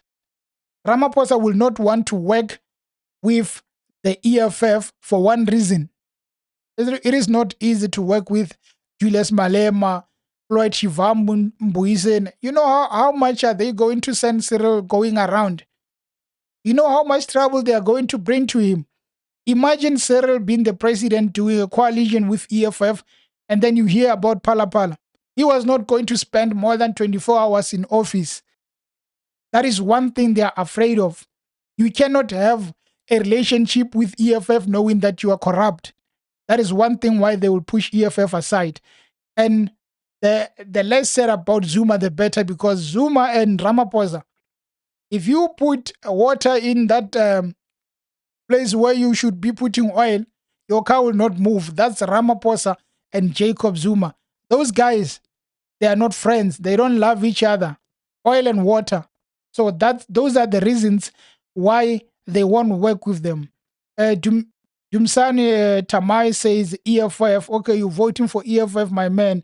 Sekhale again, the ANC won because of voter apathy in young people. Elderly people account for about 9.2% of the population. Okay, I get your point, and you are making a good point. And Patrick Piwe, Puite, I hope I'm not butchering your surname, my man. Anyway, how was the time?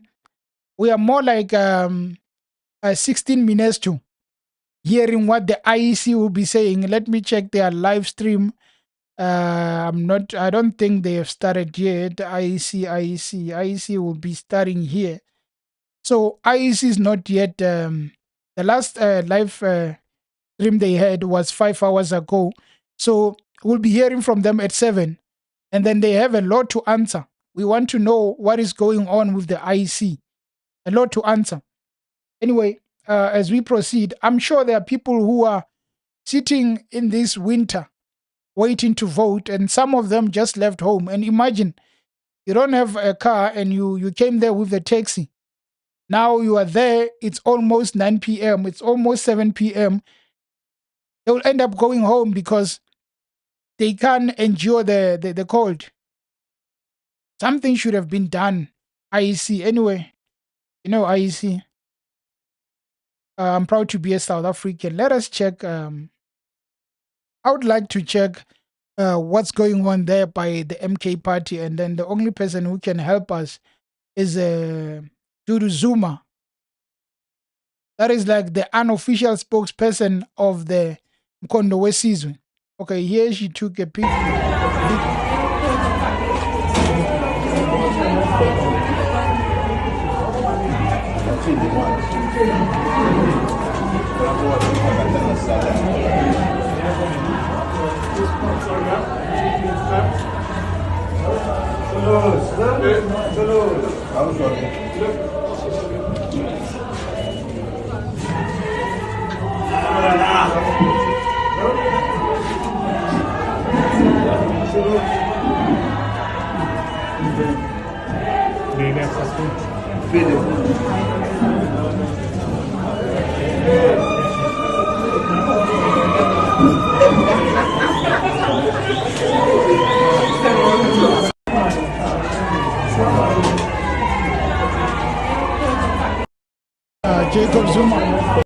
Jacob Zuma casted his vote.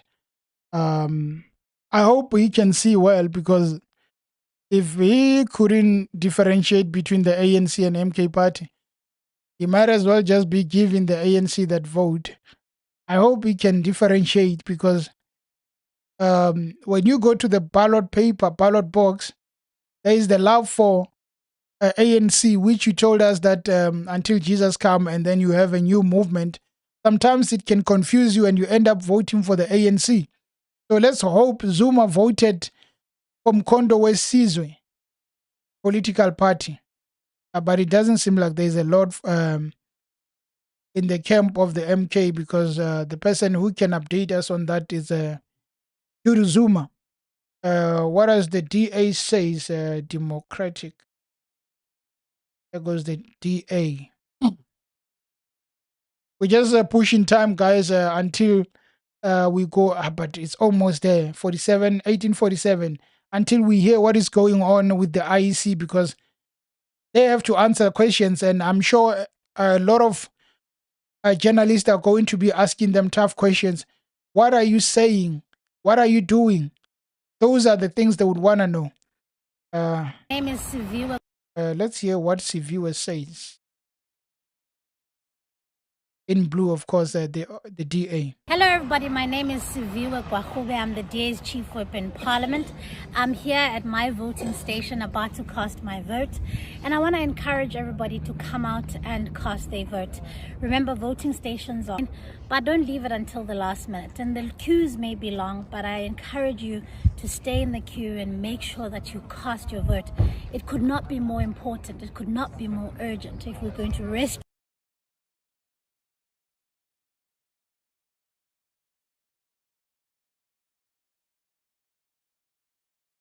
What's the issue?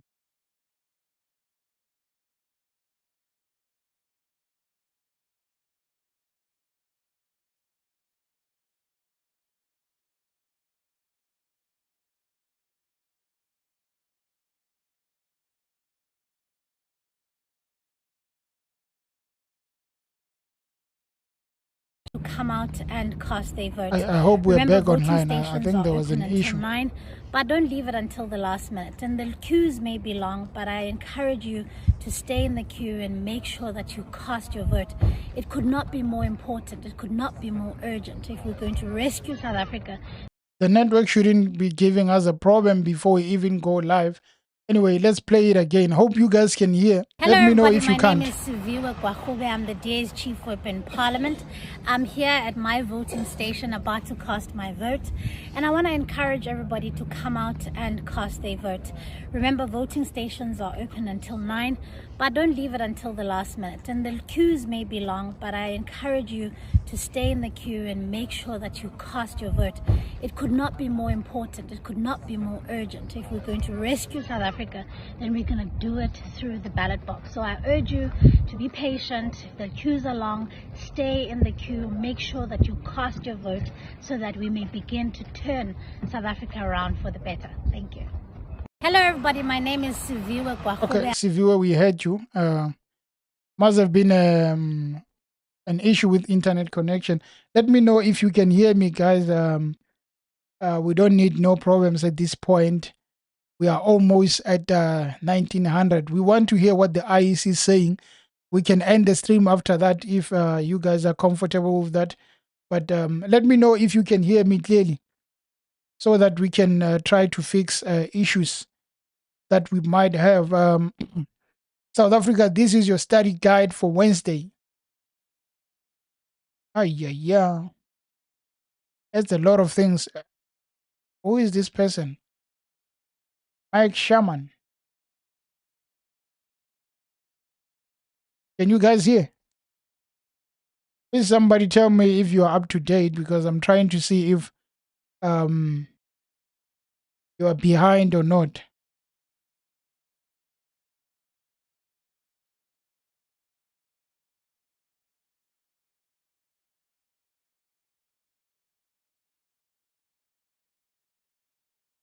So this is the ANC Wall of Shame by the DA. Oh, it's a lot. There's one notable the HIV or shower. There's HIV or shower scandal. Wow. Hey, it's a lot. Imagine all these things. Imagine all these things are under the government of the ANC. Oh, come on, ANC. Imagine all these things are under the government of ANC. State capture, life as it many, proposed NHI, they just signed that. Arms deal, Russian nuclear deal, Nkandla scandal, bankrupt ANC, Thandi Mudise's animal, I remember those pigs. EWC, I don't know what that one is. South African Airlines is dead. HIV, denialism, Collins Khoza murder, Jegi Silebi, Petrol SA scandal. Oh, I remember that, a huge one. Hitachi scandals, Satu. Joe Matt Peterson. Oh my God, may his soul rest in peace. Spy tapes. We know that the Zuma spy tapes. Political killings. Delinquent Dudu Mieni. Omar al Bashir. Oh, Bosasa scandal. Waterkloof. Wow, there's a lot that happened under the ANC. You guys remember the Waterkloof landing? The Waterkloof landing. Oh, that was one of the biggest. The Guptas went and dropped at Waterkloof. Wow, and they were coming for a wedding. Now they are in jail. We couldn't even arrest them. We keep getting some word from that minister of ours saying that Ronald Lamola, I had forgotten his name. He keeps saying that we are going to be dealing with that problem. And even now, we didn't arrest them until they were arrested in India. Waterkloof landing, ESCOM mismanagement. Someone at one point was telling us that ESCOM is buying some guards, some knee guards for 800 when they should be buying one for 50 rands. ANC Malema bridges. I'm sure Julius Malema should be there to see this. ANC Malema bridges. That's when Julius Malema was in the youth league. Tried to leave ICC. Well, that one doesn't seem like a bad one. Quasi scandal. Drunk Dlamini scandal. BEE and BEE fronting. I know the DA are against BEE. Cadre deployment. Oil gate scandal. Bankrupt post office. ANN7 and New Age. Wow, we come a long way. Remember at one point there were New Age there were New Age. What was it, a newspaper and a channel called ANN7? And Zonele Manyi knows that very well because he was involved with that. And Mbete and Golf Fields, Watergate scandal, Etequini, Marikana. What a shame, Ramaphosa. Your downfall started with Marikana. I mean, he could have been a good president, but Marikana showed us. Igurleni toilet scandal, JZ, SANDF in DRC. I think we're just 5 minutes away, guys. Sure, it's going to start any moment from now. Guys, thank you for tuning. If you did not hit that like button, please do so, and hopefully we start very soon with the media briefing of the IEC currency depreciation. Nomvula Mkonyana, isn't she back in the ANC? Nomvula. The chicken scandal, Gigaba. Oh my God, Gigaba. Gigaba was once that promising ANC leader until he said, imagine it, you know, Mabuza assassinations. Malema as ANC Youth League president, they could not miss that. And then Shabir Sheikh Health. Let's see what's Gigaba sex tape. They have not forgotten that his downfall. The guy was coming shame, and his downfall was the love of the Garden of Eden. The love for that garden was the most problematic issue for Gigaba. Now he's nowhere to be seen, but of course he must be having those money. Gavin Watson, I'm sure he has voted in Netherlands. This one, he has voted under a new name, Faith Mutambi. I still remember the root Faith Mutambi.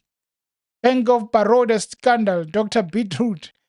Wasn't it Mantu Shabalalang Mamsimang, something like that? I forgot her name. But yeah, um, guys, 3 minutes, 3 minutes to go. Please don't be impatient. We are almost there.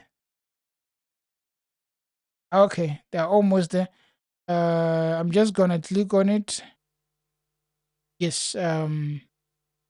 Let us mute it for now. So, we are almost there, guys. We are almost there. We are going to listen. I'm sure it's going to take roughly an hour. So just prepare that coffee and listen to what the IEC guys are going to be saying. They owe us a lot of answers. We want to see good things. It's almost 7. 2 hours from now, they're closing. But the question is, has everybody voted? If not, they have to take food and provide them with water and food, because those people need to be taken care of so that their votes can count. I'm sure you want to finish this. And then there is Praza Locomotives, Kusile, that to job scandal, KPMG scandal, Nazareth slash fund, Ace daughter, NDP, Mahashule's murder. Oh my God.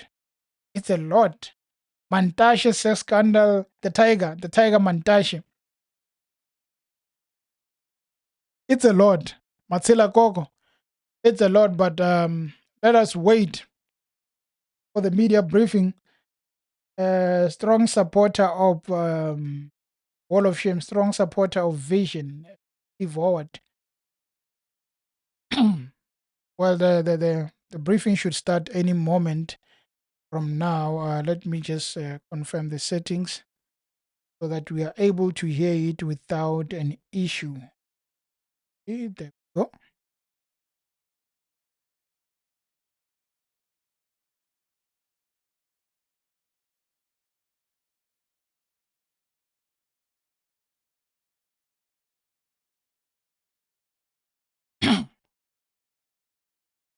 It's just 1 minute, 1 minute to the IEC.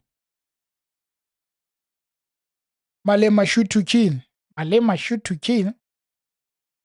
Wasn't it Begit Gala who said shoot to kill? I don't remember Malema saying shoot to kill, unless they are speaking about a Dubuli Bonu song. Other than that, I don't remember shoot to kill. Zuma rape trial before he became the president. Free State web scandal. Wow. What happened under the ANC? Matric pass rate. But the ANC really took us for granted. Yo, and I'm sure it's not all. We're still missing a lot of them. They really been taking us for granted. Anyway, guys, I haven't been seeing your comments, so I'm sure you guys are okay. Just waiting for the IEC to start. You know, the IEC will hit us with the African time. Next thing we're starting at 10 past, but they should be on time so that they can tell us what is going on.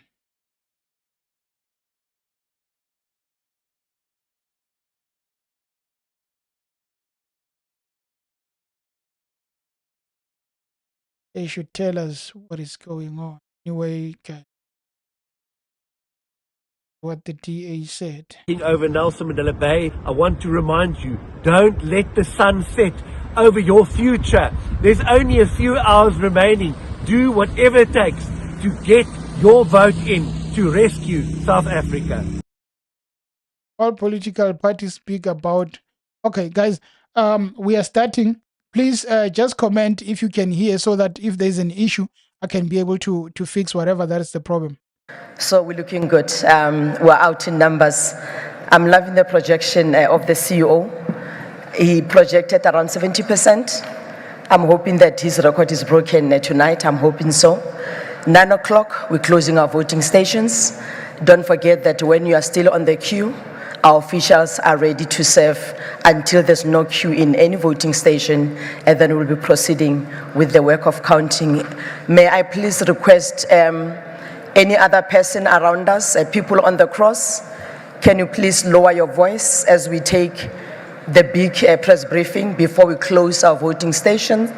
May I also request people who are on political party stands, as well as people who are on radio booths, if we may please lower our voices so that we're able to know where we are. We're definitely on a heavy countdown. CEO, let's brief.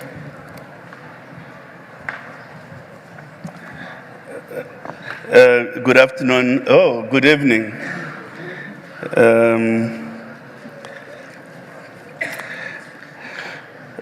South Africa is in the last 2 hours of voting in the 2024 national and provincial elections.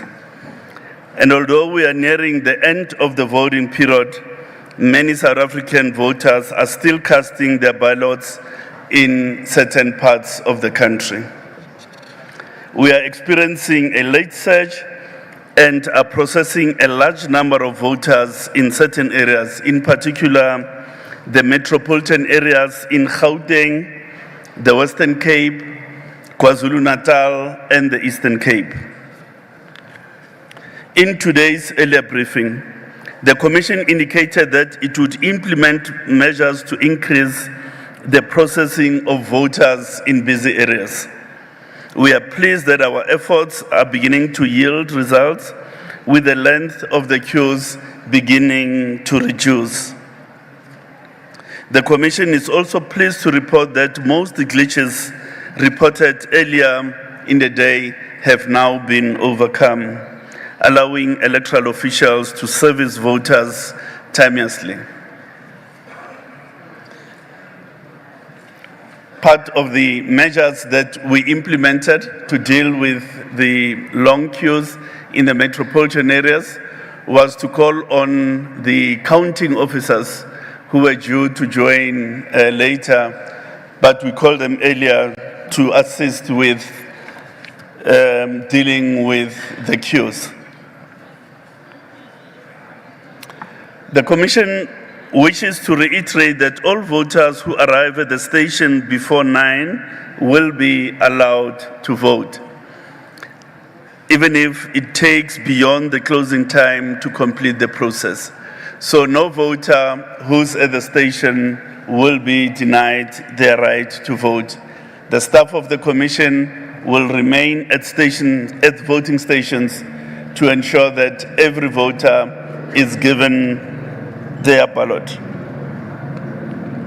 This provision ensures that every citizen who has made an effort to be at the station is allowed to vote. We urge those who have not voted to use the remaining 2 hours to go and make their mark. Members of the South African Police Service will remain deployed at voting stations as well as through normal patrols to ensure the safety of the voters. The Commission is pleased with the high turnout at many voting stations across the country and wishes to thank voters who have exercised patience in the queues while waiting for an opportunity to vote.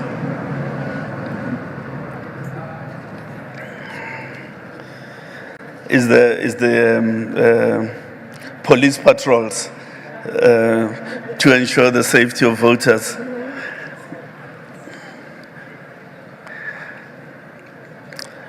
Voting has been completed at all correctional facilities across the country. We remain grateful to the Department of Correctional Services for its ongoing assistance in ensuring that inmates exercise their democratic rights.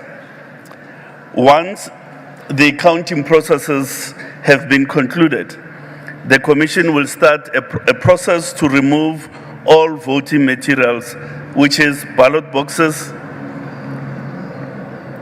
as well as other bulk material, back to the storage facilities. Of course, the process will be handled with utmost care. However, should members of the public spot electoral material that has been used, they are urged not to touch but to report the matter to the Commission and/or the police. The Department of Home Affairs will remain open until 2100 to assist voters who still want to collect their identity documents. As I indicated, in order to improve the quality of the counting and the completion of the result slips, the Commission has instituted a new category of electoral staff who will support the presiding officer with the counting effort. The recruitment criteria for this staff was slightly different from the rest of the staff, as high levels of numeracy were mandatory. 3 such staff are being appointed for each voting station and each substation where we operate a voting center. And as I indicated, this staff has been called to voting station earlier than anticipated in order to augment the capacity where we are experiencing long queues. The Commission now wishes to share with the public the counting process that will unfold as soon as voting station closes. First and foremost, ballots are counted at the voting station where they are cast. So there is no transportation of cast ballots from one point to the other. Party agents and independent candidates, agents and observers will monitor the entire counting process as well as the results compilation. Sealed ballot boxes will be opened and emptied in front of everybody at the voting station. And each ballot is then unfolded face down and checked for the Electoral Commission's security stamp. Stamped ballots are considered to be valid because you want to protect against a situation where ballots were brought from the exterior without validation by the officials of the Commission. All valid ballot papers are grouped according to their colors, representing the different tiers of the election. The ballots will then be sorted into piles according to votes for each party or candidate. And then they'll be packed into bundles of 100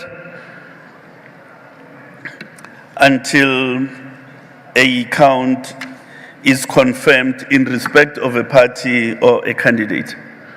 Then result slips are completed by the presiding officer and party agents, as well as party agents for, obviously, party agents representing political parties and agents representing independents will be expected to countersign the result slip to confirm the correctness of the count attributed to their party or to their candidate.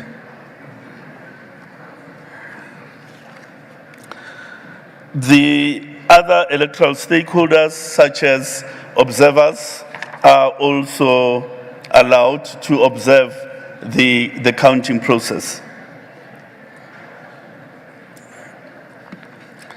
According to the Electoral Act, the Commission has 7 days within which to announce the results.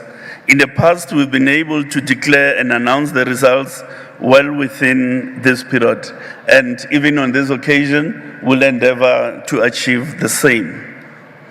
We wish to thank the key role players in this election, political parties, independent representatives in the political liaison committee, as well as the ESCOM for keeping the lights on. Wish to thank the media for really taking out the message out there to members of the public.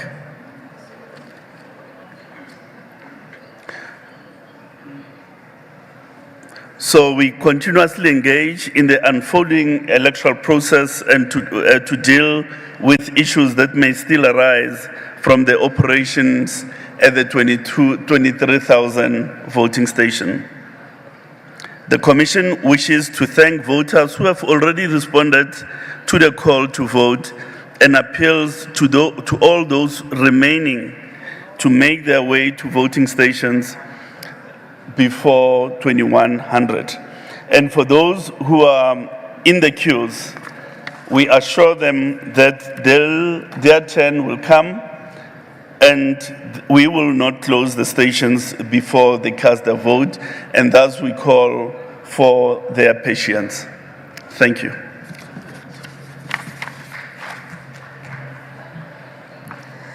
Thank you very much, Mr. Simon Mabolo, Chief Electoral Officer of the Electoral Commission. I'm going to open the floor for questions. I've got also the online platform monitored by Peladi.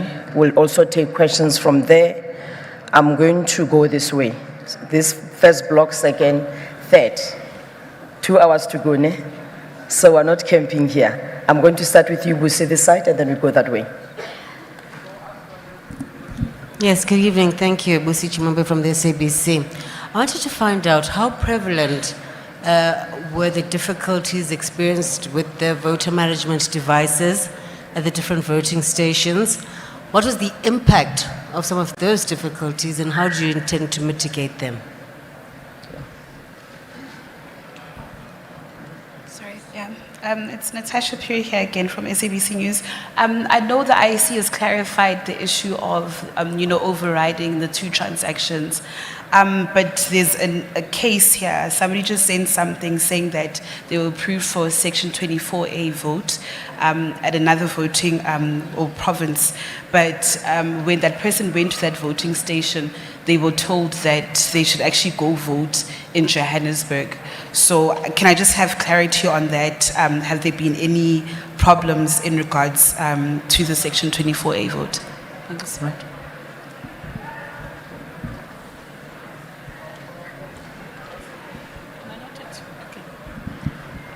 Thank you very much. I also just want to ask if the IEC is aware of cases related to Section 24A farm workers who have not been able to vote because of lack of possibilities to move in between voting stations for reasons that I already stated. We heard about cases in Zanin, and grandmothers also in some places that could not migrate to a voting station because of Section 24 misunderstandings and some of the officials not even knowing about Section 24. So there's a lot of issues around Section 24. Just to ask the IEC once more if there's any remedy that is possible for precarious voters of that nature. Please introduce yourself and the media house. It makes it easier for the panel. Thank you. We come to this block, please. Those who've got microphones, please follow me. Got the microphone. I'm avoiding a situation whereby we're all raising hands. Others are going to struggle. I already have the microphone, yes, Estate. Where are you? Right in front of you. Okay. All right, let's proceed. Sibusi Songa, lawyer from EWN. CEO, I'm sure by now you've done some kind of a preliminary investigation as to why the digital machines or the scanners failed in the manner in which they did. Are you able to tell us what your understanding is that would have caused this? And secondly, we've seen a lot of snaking queues, and that suggests to some people that it could be as a result of a higher voter turnout. But then the cynical view is that it's because of the delays and the technical glitches you have experienced. I know you can't give a definite answer, but are you able to give us an indication in terms of what you are anticipating, given the fact that we're now 2 hours away from closing the stations, in terms of voter turnout, what you anticipate? Thanks. Okay. May I please request that we, no, don't move that mic, please. Thank you. I want us to start from the front, go that way, so that we just do it rapidly. Okay, proceed. Thank you, Kate. Rebecca Davis, Daily Maverick. Some voters reported their ballots were placed in 3 separate boxes, and others that they went in, all ballots went into 1 box. Does this matter? Secondly, there were reports of some voters' rolls not being in alphabetical order, which seems to have significantly delayed things. Are they supposed to be in alphabetical order?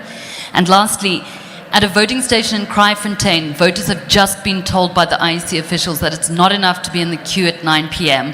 They have to be on the voting property in order to be eligible to vote from 9 p.m. Can you just clarify that? Thank you. I'm Itumeleng Mafisa from The Citizen. Firstly, I would like to find out where do we expect, which provinces do we expect to be first in terms of results coming in? When will that be? What time? And perhaps if I could ask, Julius Malema has accused the IEC of deliberate delays and assumptions that elections could take 2 days. Will elections be completed today, or could they go into a second day? Thank you.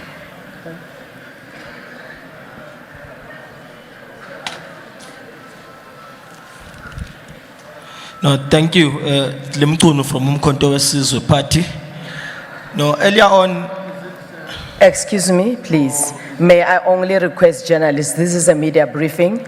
All the political parties have got a formal meeting with the Chief Electoral Officer, which is part of the program. May I please request anyone who is not a journalist, please do not ask questions, because this is the fora only for journalists. May I respectfully please request that nobody who is not a journalist does not ask a question. I humbly request. Thank you. Veronica Mahwadi from Newsroom Africa. I just want to know if the IEC is aware in Thokoza that voters were turned away. They were told that they cannot be able to vote at all. This is at the Thokoza fire station, that voting station. And just a quick one, if the IEC believes that it planned adequately for the high voter turnout, obviously as some people have been in those queues for 7 to 8 hours. Thank you. In the queues for how many hours? You said a number there? All right. Okay. May I please end with you, Ne? Then I'm going to take the second batch so that the team can be able to answer properly. Thank you very much. My name is Norman Masungwini from City Press. The question maybe is related to my colleague. One of the voting stations in Strobens Valley, we hear that people were turned away even though they were registered there because they were told that the ballot box were full, so they can go to next voting station. How is the IEC planning to resolve that? And maybe second question is relating to the Home Affairs closing hours at 9 while the voting station is also closing at 9. Maybe the distance, and then how is that going to assist those who are collecting their IDs around 9 and be able to make it on time to the voting station? Thank you so much. Thank you very much. May I pause it on that note? Please pause it for me. Let me get the CEO to answer the first batch of questions.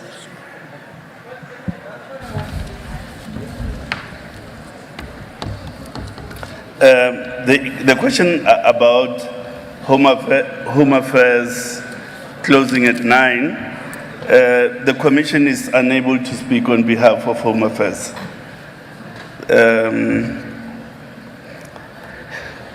The issue of how prevalent is the VMD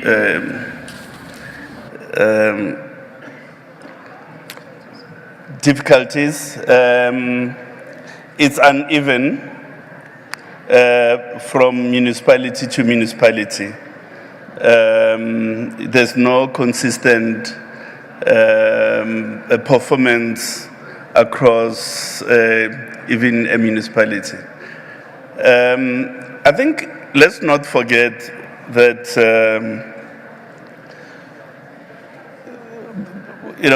when you use the internet, there are many variables at play that affects the performance of your connectivity. It could be factors related to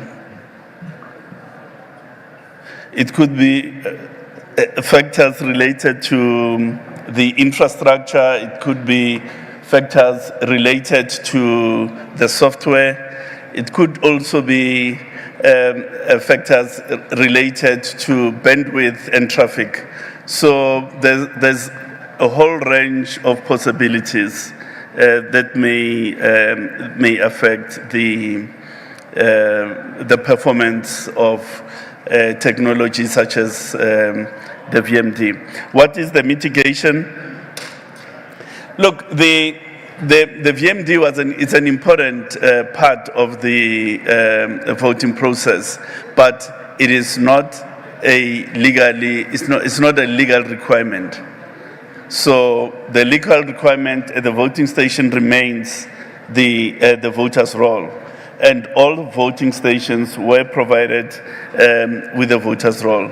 So as soon as we experienced those difficulties, we advised presiding officers to revert to the use of the voter's roll, which is a legal requirement competent for voting. Section 24A must also be understood in the context of the following background. When we had the 2 registration weekends, one in November and the other in February, indications in that campaign were clear that you vote where you are registered. And the message was, go check your registration details because you will be expected to vote where you are registered. Now, the Commission at this stage is unable to gainsay lawful provisions.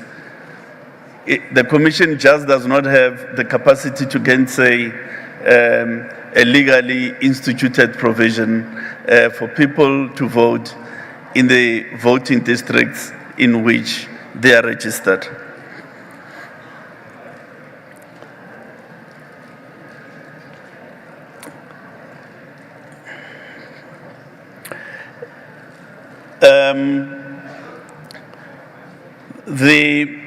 Evidently,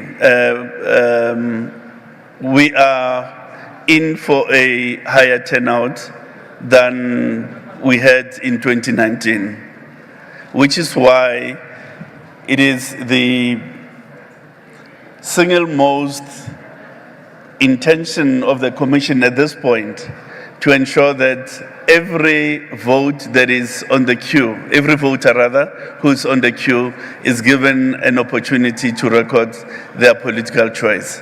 And we are committed to that. We've made adjustments to the process. We've placed additional resources to ensure that everyone does get an opportunity to cast their vote until whenever it takes. The 3 separate boxes, the inconsistency, yes, we've seen that. It has no bearing. All those ballots are competent and will be counted.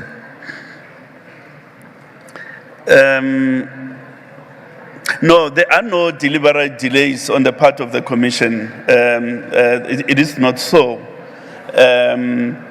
We want to assist everybody who's in the queue and take their ballot. We have no plan for a second day of voting. We've never entertained such a plan. So voting will happen until it concludes and until everybody who's on the queue is given an opportunity to vote.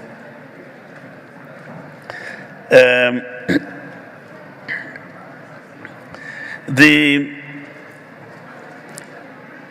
ballot, people being turned away because the ballot boxes are full. It shouldn't be like that. It's something we can follow up. We have sufficient supplies of ballot boxes. We have sufficient supplies of ballot papers, and no one should be turned purely on the basis that the ballot boxes are full. So if you provide the details of the relevant station, then we can follow up. I think I've addressed all the questions. What about the results?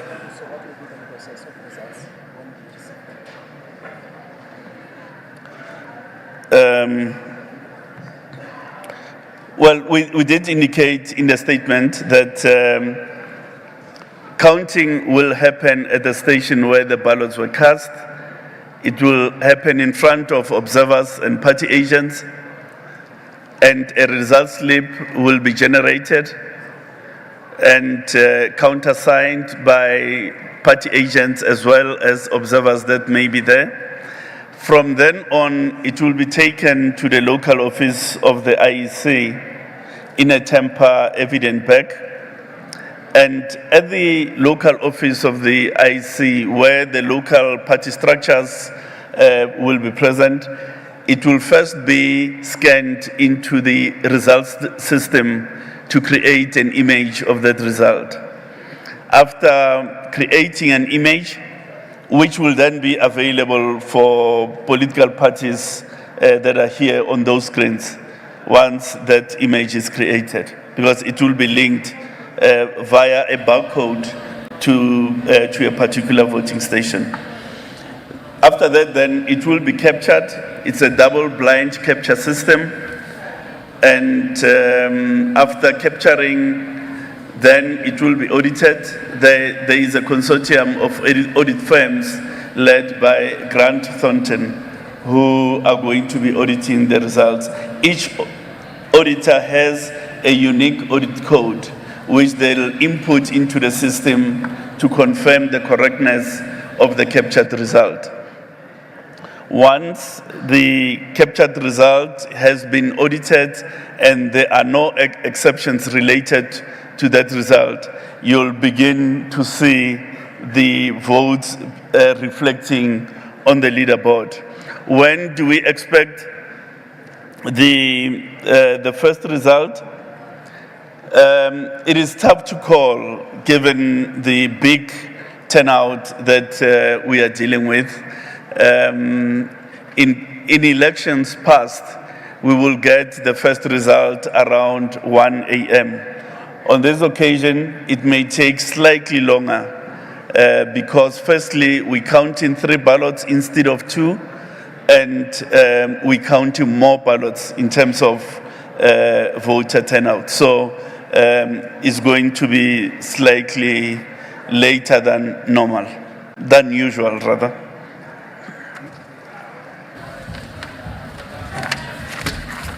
If a question has been asked, please do not repeat it so that we progress. I'm going to start from the middle and then we go to the back.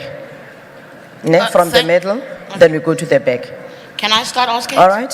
Thank you. Sidi Madia from Eyewitness News. Just 2 questions really. Brasai, you made a remark about the 7-day window that you have to declare the elections. Are you attempting to conscientize us to something? That's the first question. Secondly, you speak about, in your statement, about some of the issues and how speedily you've dealt with them. An hour before you had this media briefing, you met with the political parties. They came out quite dissatisfied still about the responses the IEC has been putting to the challenges, saying that they are worried that the measures are simply not sufficient enough to deal with the crowds, because while you are saying every last person in the queue should be given a chance to vote, there's still a question some were raising about how long it takes to replenish ballots in some instances. It's already late in the night. People are worried about security. So I just wanted you to speak to that, where the parties that the parties that met with you are not happy still. Thank you. Sorry.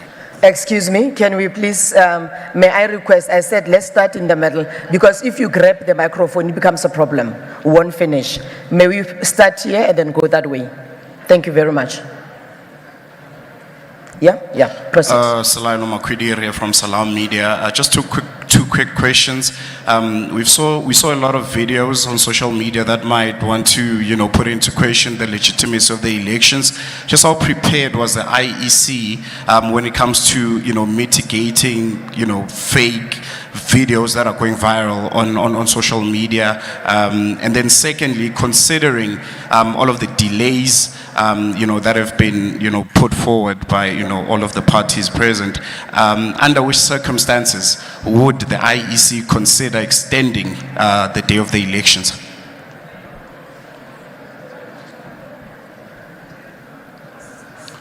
Hi, William Vogo, Newsroom Africa. If the problems that come with the internet are acknowledged, as the Chief Electoral Officer just did, the delays, the mishaps and all those things. Now, given our stage or level of internet penetration, the ability or inability of certain people to use the technology the way they are supposed to, and other associated problems, like we had stories of people who have had to leave Gauteng and go to your Limpopos and the Eastern Cape, only to be told when they get there that they cannot be serviced. Don't you think that you are going to disenfranchise a lot of people and thus opening up the outcome for legal challenges? And then my second question goes back to whether, which my colleague earlier asked, whether you feel still that you planned adequately for a high turnout.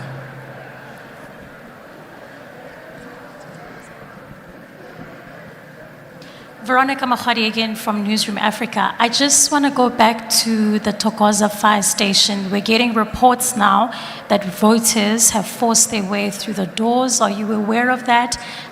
Just please, any update in regards to the tensions there? Thank you.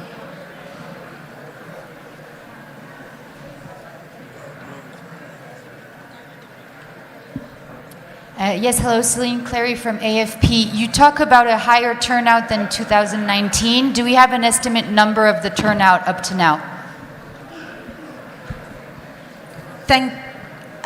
Tembile Mbete with the SABC. We've seen at a lot of campuses in Johannesburg, in Gauteng, at Wits University. I've gotten some messages from the University of Pretoria and from TUT, where students have been in queues for about 8 hours today, and doesn't seem like the queues are moving.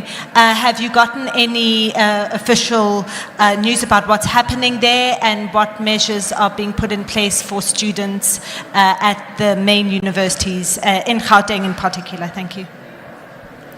Good evening. My name is Mawande. I work for the Sunday World. But I probably, to go back to Section 24A issue, but I asked from a different perspective.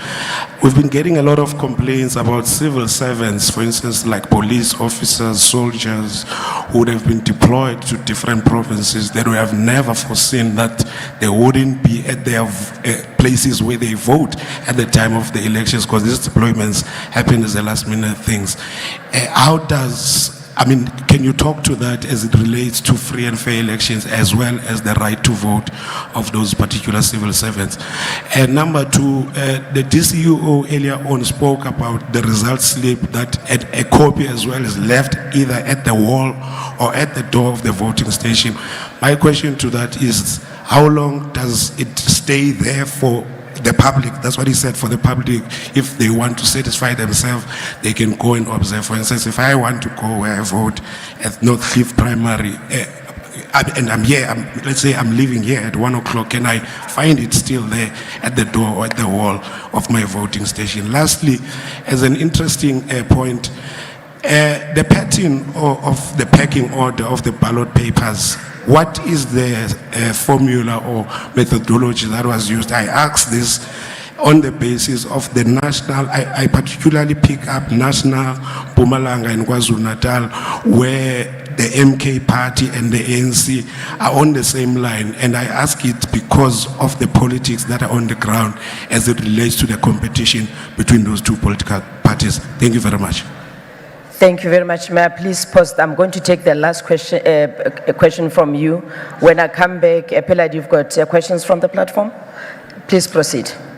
Thank you. Kokeli Bandla from SABC Radio. I would like to check, how would the IEC respond to registered voters that hold a view that their right to vote was compromised by Section 24A? And secondly, I have a direct message from a registered voter who tells me that they are very disappointed by the IEC because they applied online for a special vote.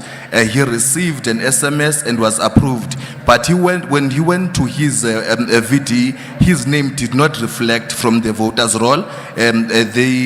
This is from Kariha Nelson Mandela Bay. The VD is Ntlemeza School at Anta Street, and the registered voter was not able to vote because his name did not reflect on the voters roll. Thank you so much. Thank you so much. Let me pause on that note. We have covered all the hands here. CO, when we come back, we take online questions, then we'll be closing. Thank you.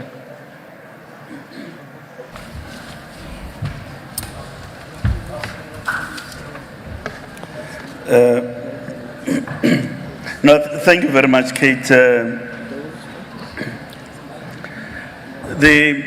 In terms of the period for the declaration of results, please just give me water.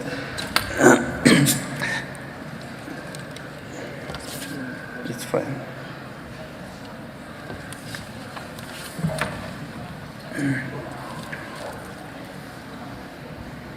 So in terms of the period, the 7-day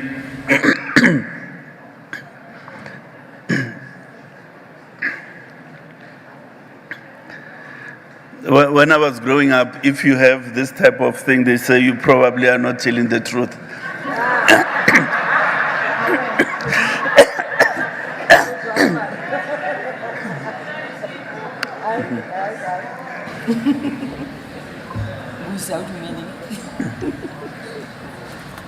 So the 7-day period, look, the commission is careful not to take long to get to a point where they declare results.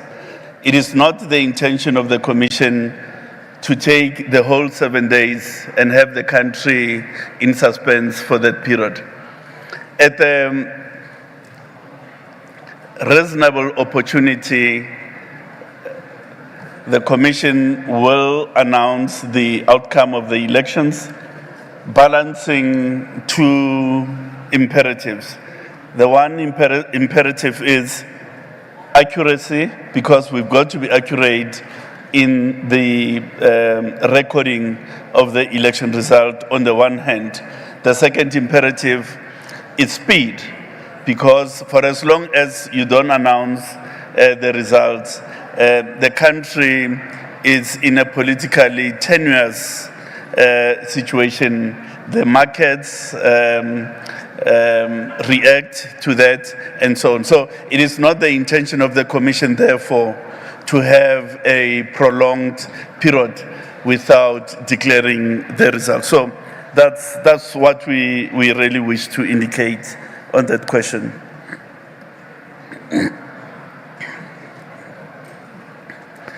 Look, the political parties have an opportunity to engage with the Commission through the Party Liaison Committee. And I think that is the structured mechanism of interface between the Commission and political parties. Really, they should not be lobbying the media to engage the Commission. There's a structured mechanism for parties to be engaging, and I think we should keep it that way.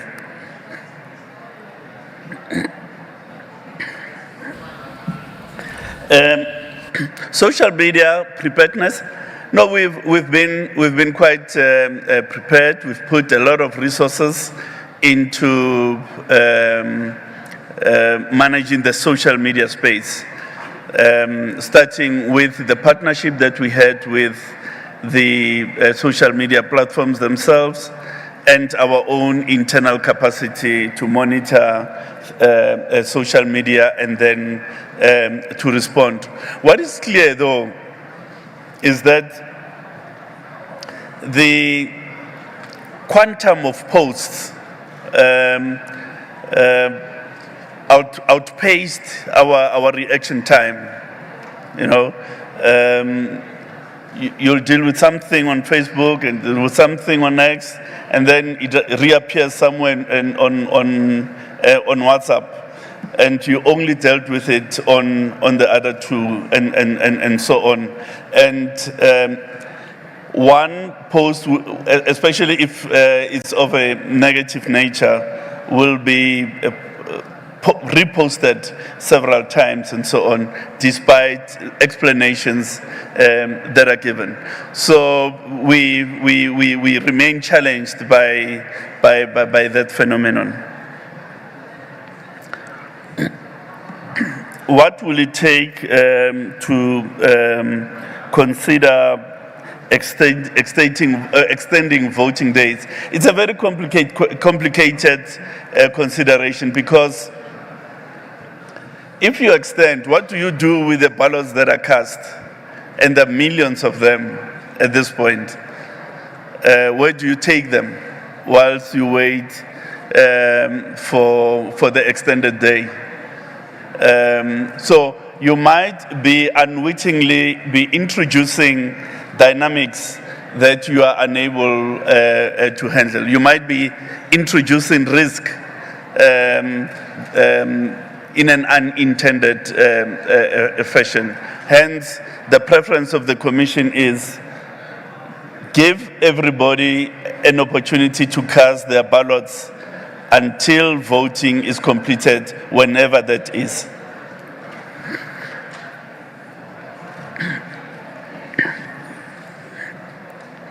No, it is not correct that the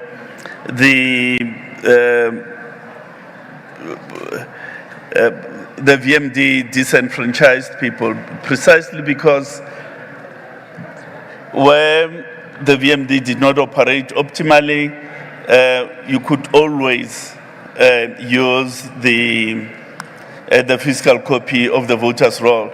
It is not as if, for want of good efficiency of the VMD, persons could not vote. People could vote, and people voted using the physical copy of the voter's roll, which is a legislated requirement at the voting station. The estimate of high turnout,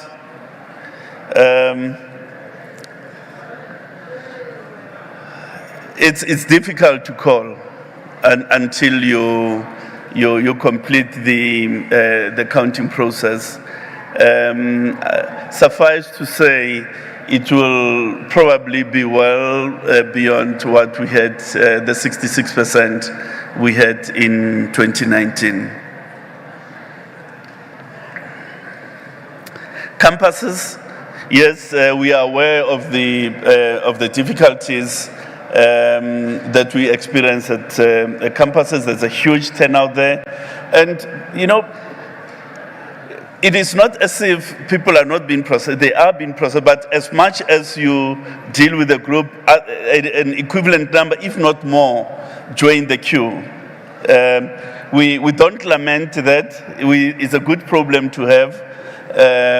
Hence our commitment to service them all.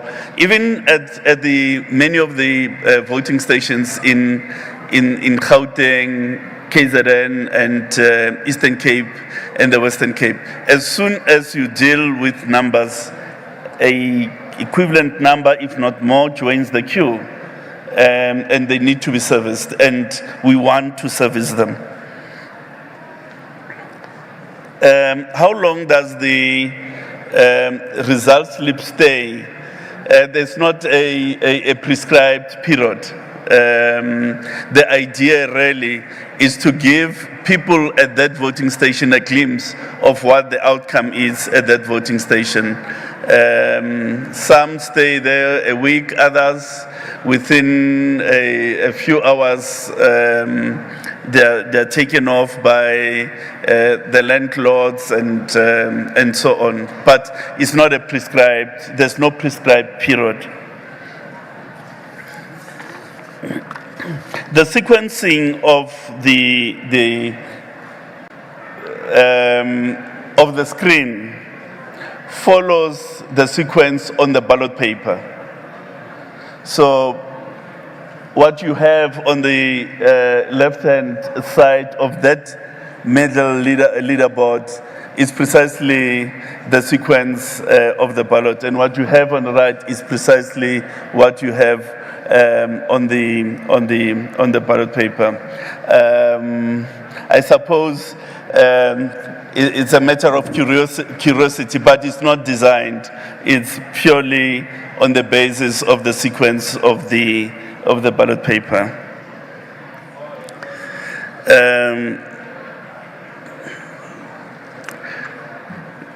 Section 24A, it's a legislated provision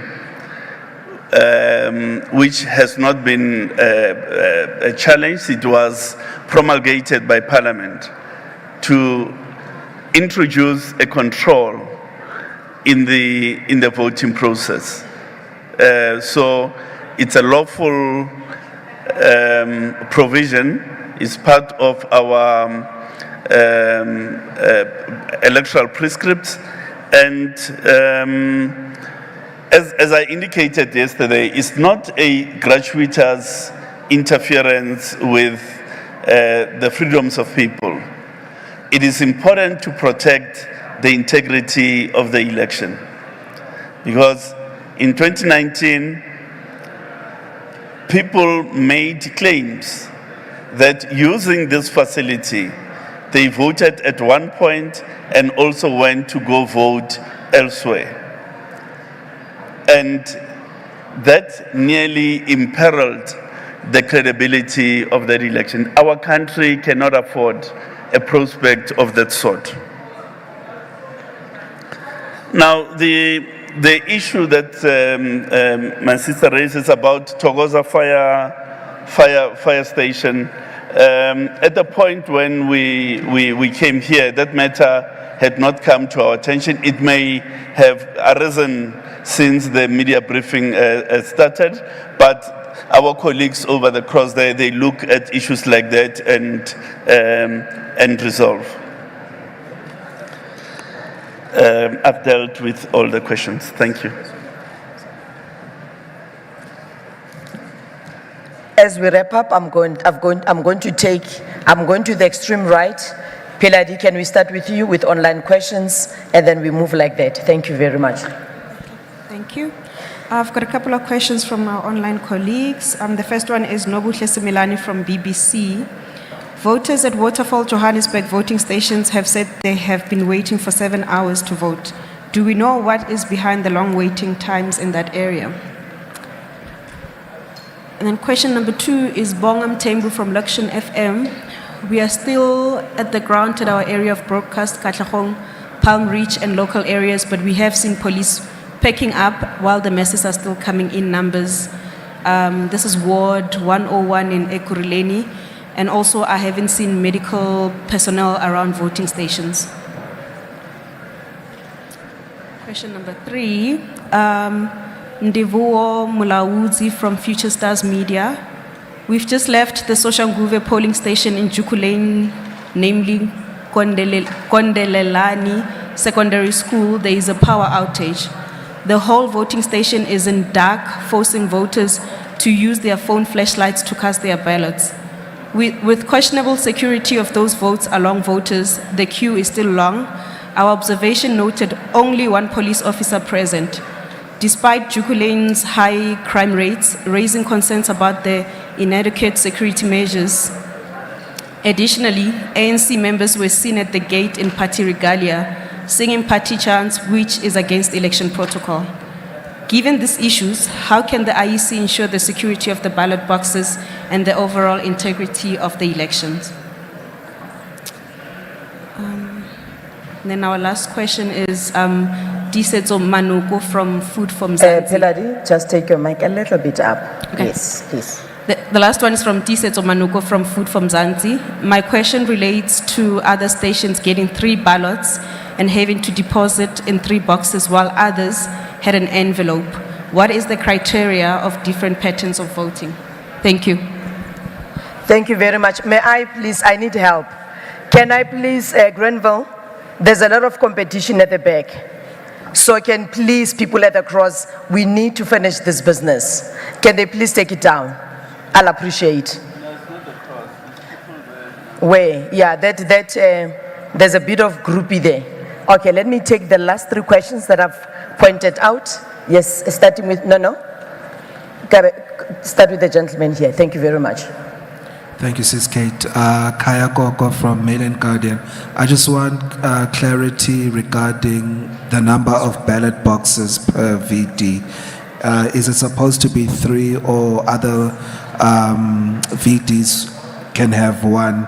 I ask this because there's a voting station in Alex where all the ballot papers are being put in 1 box, not in 3 separate as in other VDs. So is that allowed? If so, why? And then the second and last question would be, with the snaking lines right now, what would the IEC put the, anecdotally speaking, high turnout so far in any election? Is it down to the political parties or a mobilization by the commission itself? Thank you.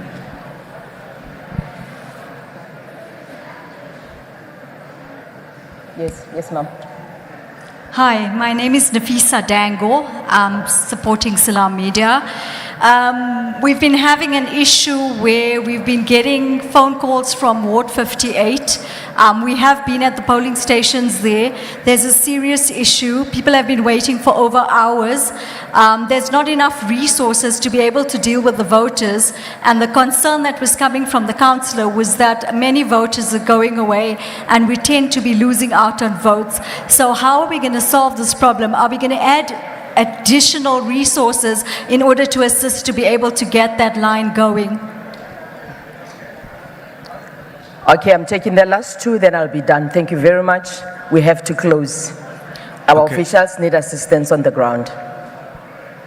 Last 2, please. That and that one, yeah. Good evening. Francis Luaramachate, Progressive Independent News Agency.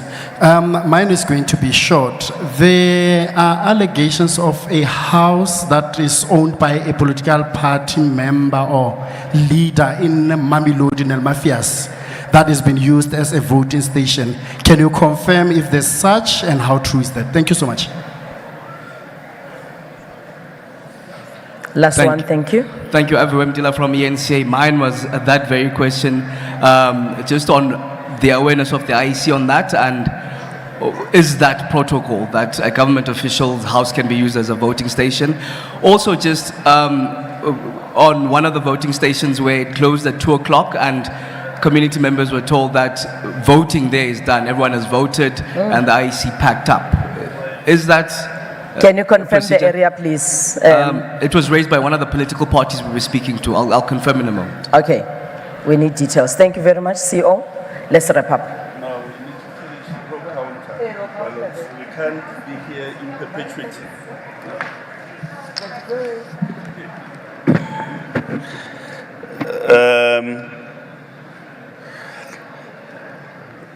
The situation in Waterfall was resolved a little while ago from the reports that we received.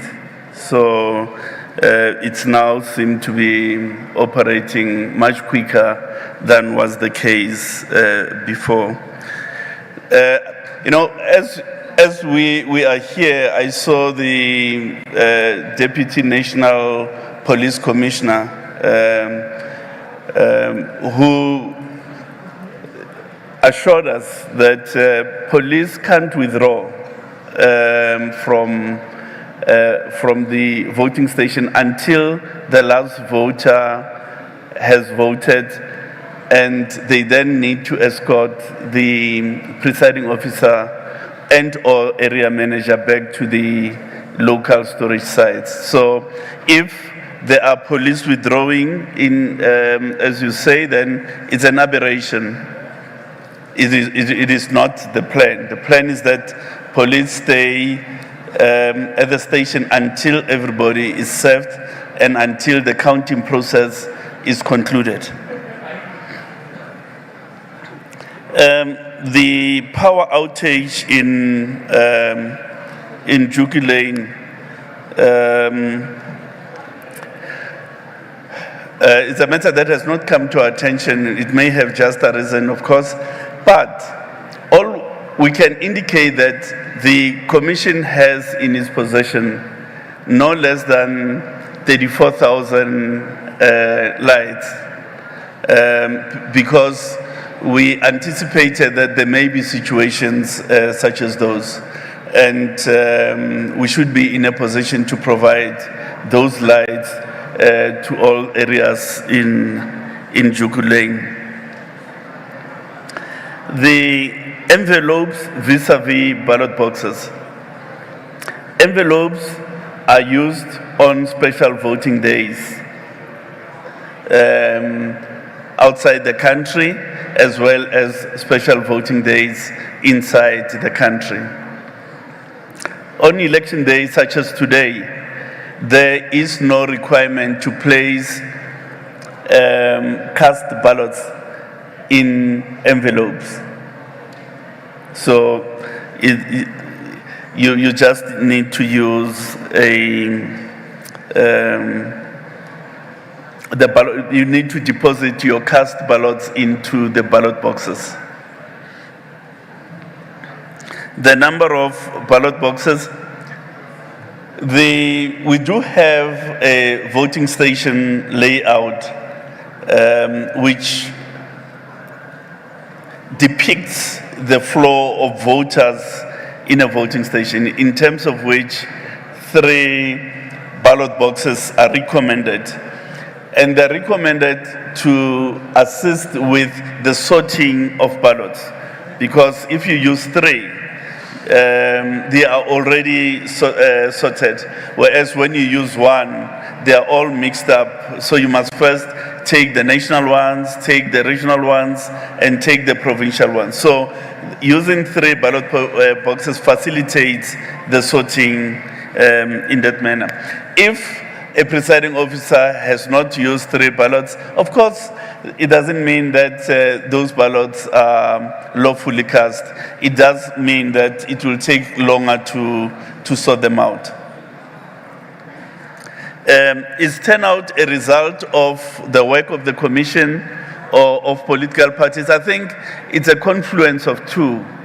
The Commission has done its job insofar as popularizing these elections and giving voter education, giving education on the 3 ballots, and so on. So the Commission has played its role. But political parties have also worked very hard during the campaign period. They worked very hard to mobilize their supporters, to mobilize all South Africans, as it were, for participation, which is why we have this great turnout.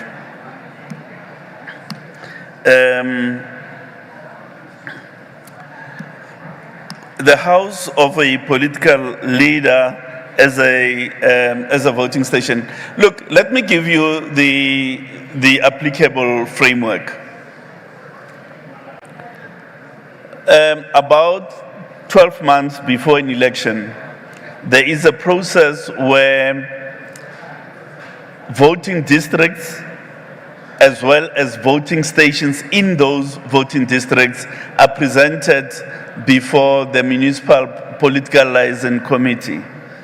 And each party makes suggestions as to the boundaries of the voting district as well as the choice of voting station in that voting district. So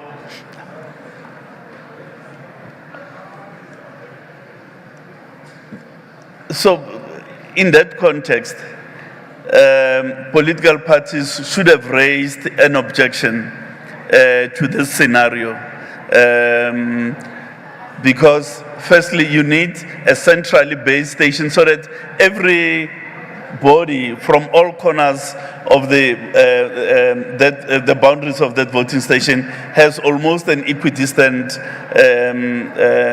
is almost equidistant in terms of their travel to the voting station. That's one. It has to be a facility that is free of political connotations, such as a house belonging to a leader of a political party. So one can look at that, but that is the framework that applies. Yes, sir.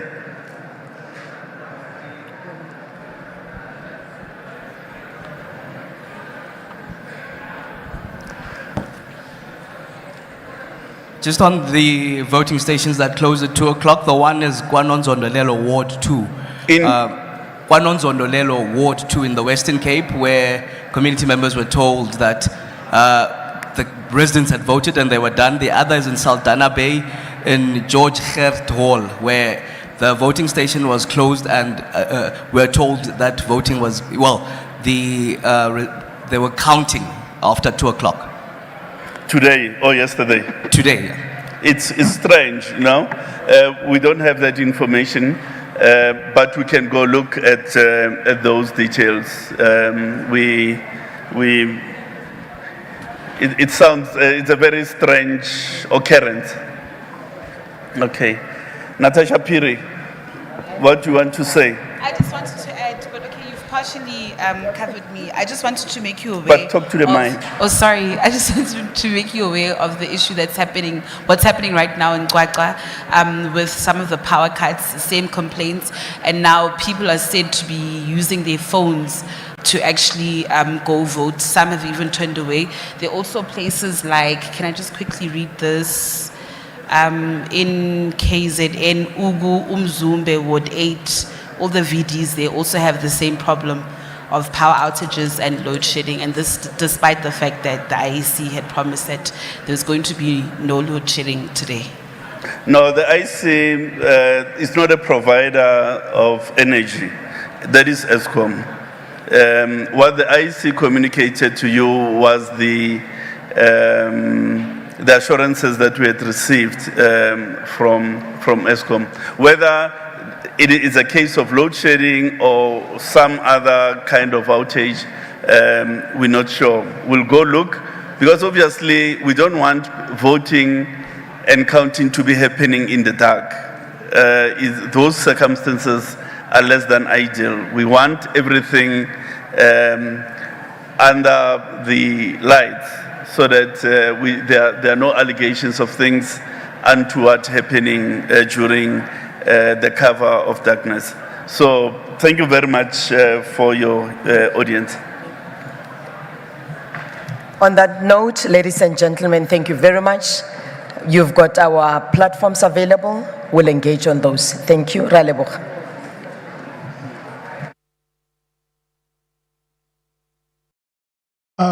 Guys, so they're basically done. We're also not going to take long, but I just wanted to go through some things they were speaking about. I just made a list of those things because you can see that what is happening is something that occurs each and every elections. There would be problems, and they will always be reported. Hopefully, things go on and they finish. Firstly, the issue of load shedding. Some voting station in Kwakwa are experiencing power cuts and are forced to use cell phones.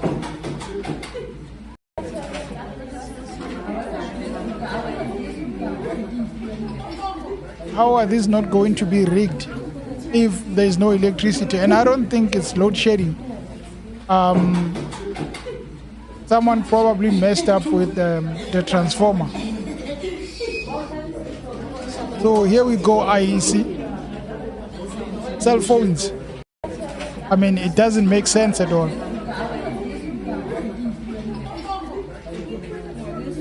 It is giving Zimbabwe. We cannot be having this situation at the most critical elections. They need to relook at this and fix whatever problem we are coming across because, hey, and the issue of Tokoza, the residents who are frustrated. This was covered by the national and region and the provincial about this. And of course, I can imagine you want some of your people to be able to vote. Yes, we have summoned all our people to come here to cast their votes for the national and region and the provincial ballot. So with the unforeseen circumstances that have happened today, with the IEC, the connection and everything, that has caused us to be in this where we are today. So we are pleading that that is something that must be done to fix this mess, that people can go and cast their vote today as it's the 29. We want our people to make sure that they do vote for their political parties that they want. What is the problem at hand? The problem at hand now is that the IEC, it's a slowness of the connection that is going on right now. So what we are waiting for now is that for people to come down so that we may proceed with voting. Because now everybody wants to go in to vote without now going to be in the queues. So we are trying to solve that with all political parties coming together to resolve that issue that is going on at the moment. Thank you very much for speaking to us. There's some of the leaders in the community, and I want to bring in Umama. Mama, you're one of the people that I saw at Ekurhuleni who was concerned about service delivery. So I can imagine how important this day is for you. Ngokwakho mama ufuna ukuthi kwenzakale njengamanje njengoba ningakavoti.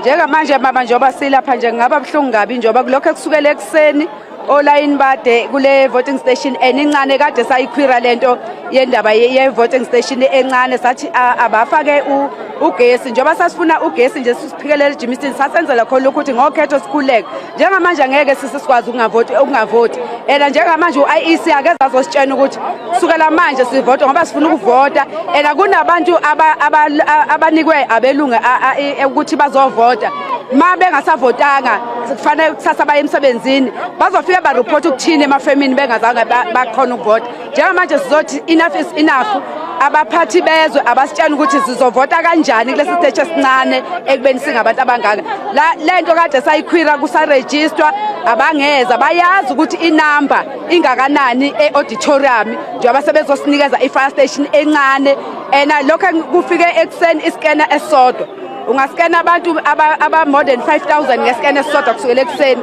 kuze kube manje yikho lokho mama esikhala ngakho asizi kuyandawo akasitshela uIEC ukuthi njengamanje sizovota ngoba sifuna ukuvota khona sisi and manje mama mangabe kuukuthi akulungi njengamanje nizokwenza njani njengamanje sisi kuyoze kusekuseni uIEC kuyoze kusekuseni simila ngoba sifuna ukuvota njengamanje sisi njengoba ngimi lapha nje ngizovota ngivotela ilegacy kaMntwana ophinda ngene usheke ukuthi ngifuna ukuzofaka ivoti lakhe lokho kusekuseni ngifike ngo4 ngizolinda ukuthi ngizovota ngizokwenza ilegacy kaShenge la ngizovota ngizofuna iIFP kube yiyona esemandleni siyabonga kakhulu mama the do it for Buthelezi, she's actually saying that she's going to wait even if it's tomorrow. It goes until tomorrow to vote for Buthelezi. Do it for Buthelezi. It seems okay. Here's an interesting one. The aerial. Sorry for that sound. The aerial view of a place in KZN. Look how people were in numbers.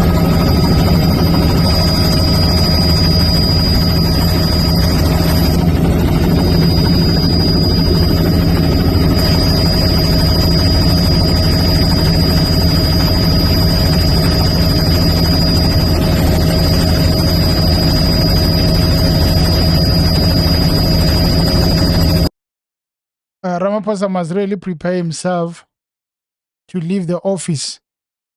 People are going out in numbers. It's going to be very, very, very, very interesting. People are going in numbers. They want to vote and make sure that their vote counts.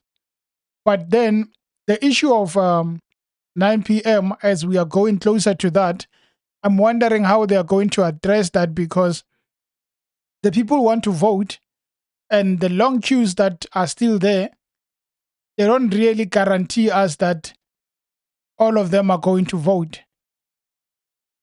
It's a worrying factor, and hopefully things proceed speedily so that a lot of people can vote. Look at this. The queue in Centurion is crazy. 3 long queues, and look at the time. My word.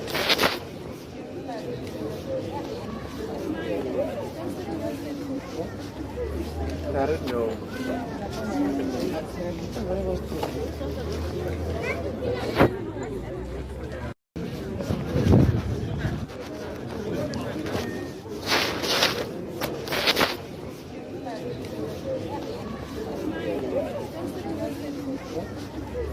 I don't know.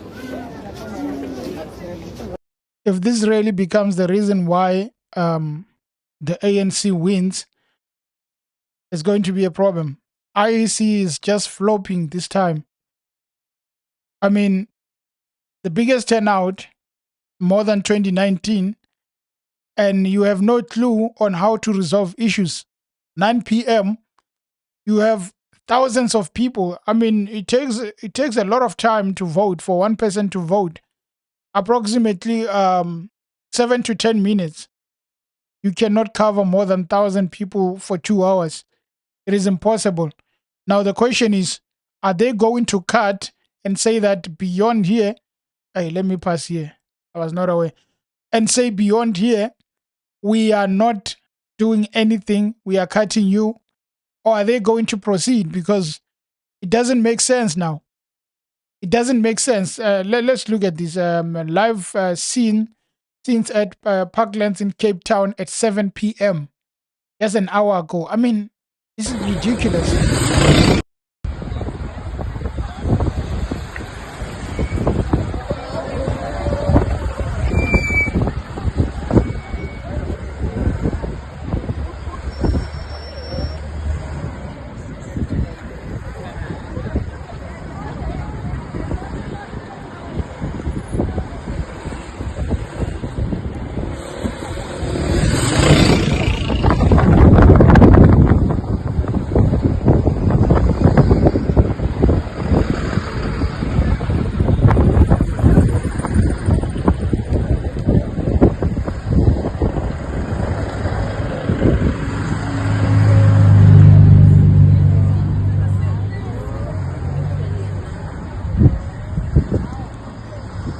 This is ridiculous. And believe me, these people are not going to go home without vote. Wow. Wow.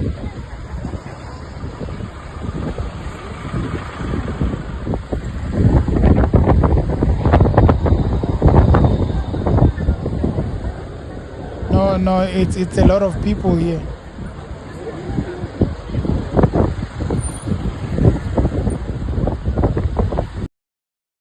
No, really, it's a lot of people waiting to vote, and they have to do something about it. They really have to do something about it, because if not, oh, we have a problem, a big problem, if you say so. IEC needs to do something about these issues. so that people can be able to go out and vote in numbers. I cannot believe what we are seeing here. It's like 1% and a half of the people have not yet voted. If you look at how many people are there standing, waiting to go and vote. Oh, what a shame. IEC needs to do something about this. It cannot be.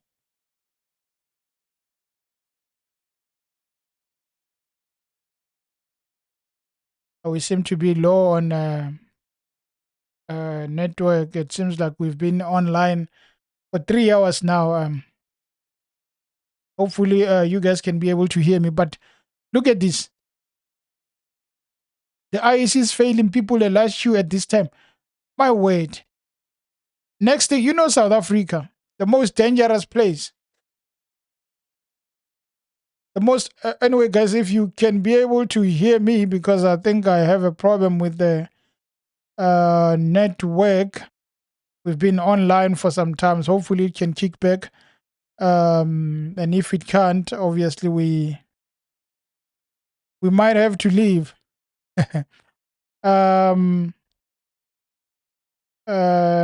you using a Rain SIM card, Steve? No, I'm not using Rain. I'm actually on Fiber.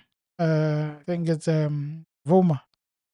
And these guys are normally good, but it's probably because I've been online for more than 3 hours, causing the problem. And Jara says, and they will proceed till the last person. It's always been like that. If there are still people by 12, they will still vote. Okay, then that's good if they will still vote. Anyway, hopefully my network kicks back, because, hey, that's a shame that we have to have an issue with the network at this time. And as you can see, YouTube says there's an issue. I would think because we've been live for some time. But if you note, I'm going to continue unless we have an issue, then we're going to cut it. Look at the queues that we are witnessing there by the IEC. A lot of people waiting to cast their votes. You don't vote, next thing, it's over. What is Max Maponyane saying? Oh, no way. He's saying vote for ANC. Of the many stations that we have, and I would encourage you to go. My name is Max Mapanyane. I have just casted my vote right here in Gauteng, in one of the many stations that we have, and I would encourage you to go out and vote ANC. Go out and also encourage the people that you live with and your friends to say, do the right thing, vote for the right party, vote for ANC. My name is Max Mapanyane. I have just casted my vote right here in Gauteng, in one of the many stations that we have, and I would... Why is Max Maponyane telling us about his vote? Is he really telling the people to go and vote the ANC also? These people are not serious. Max, if you have some tenders, leave us alone. I mean, that's what the people should be saying.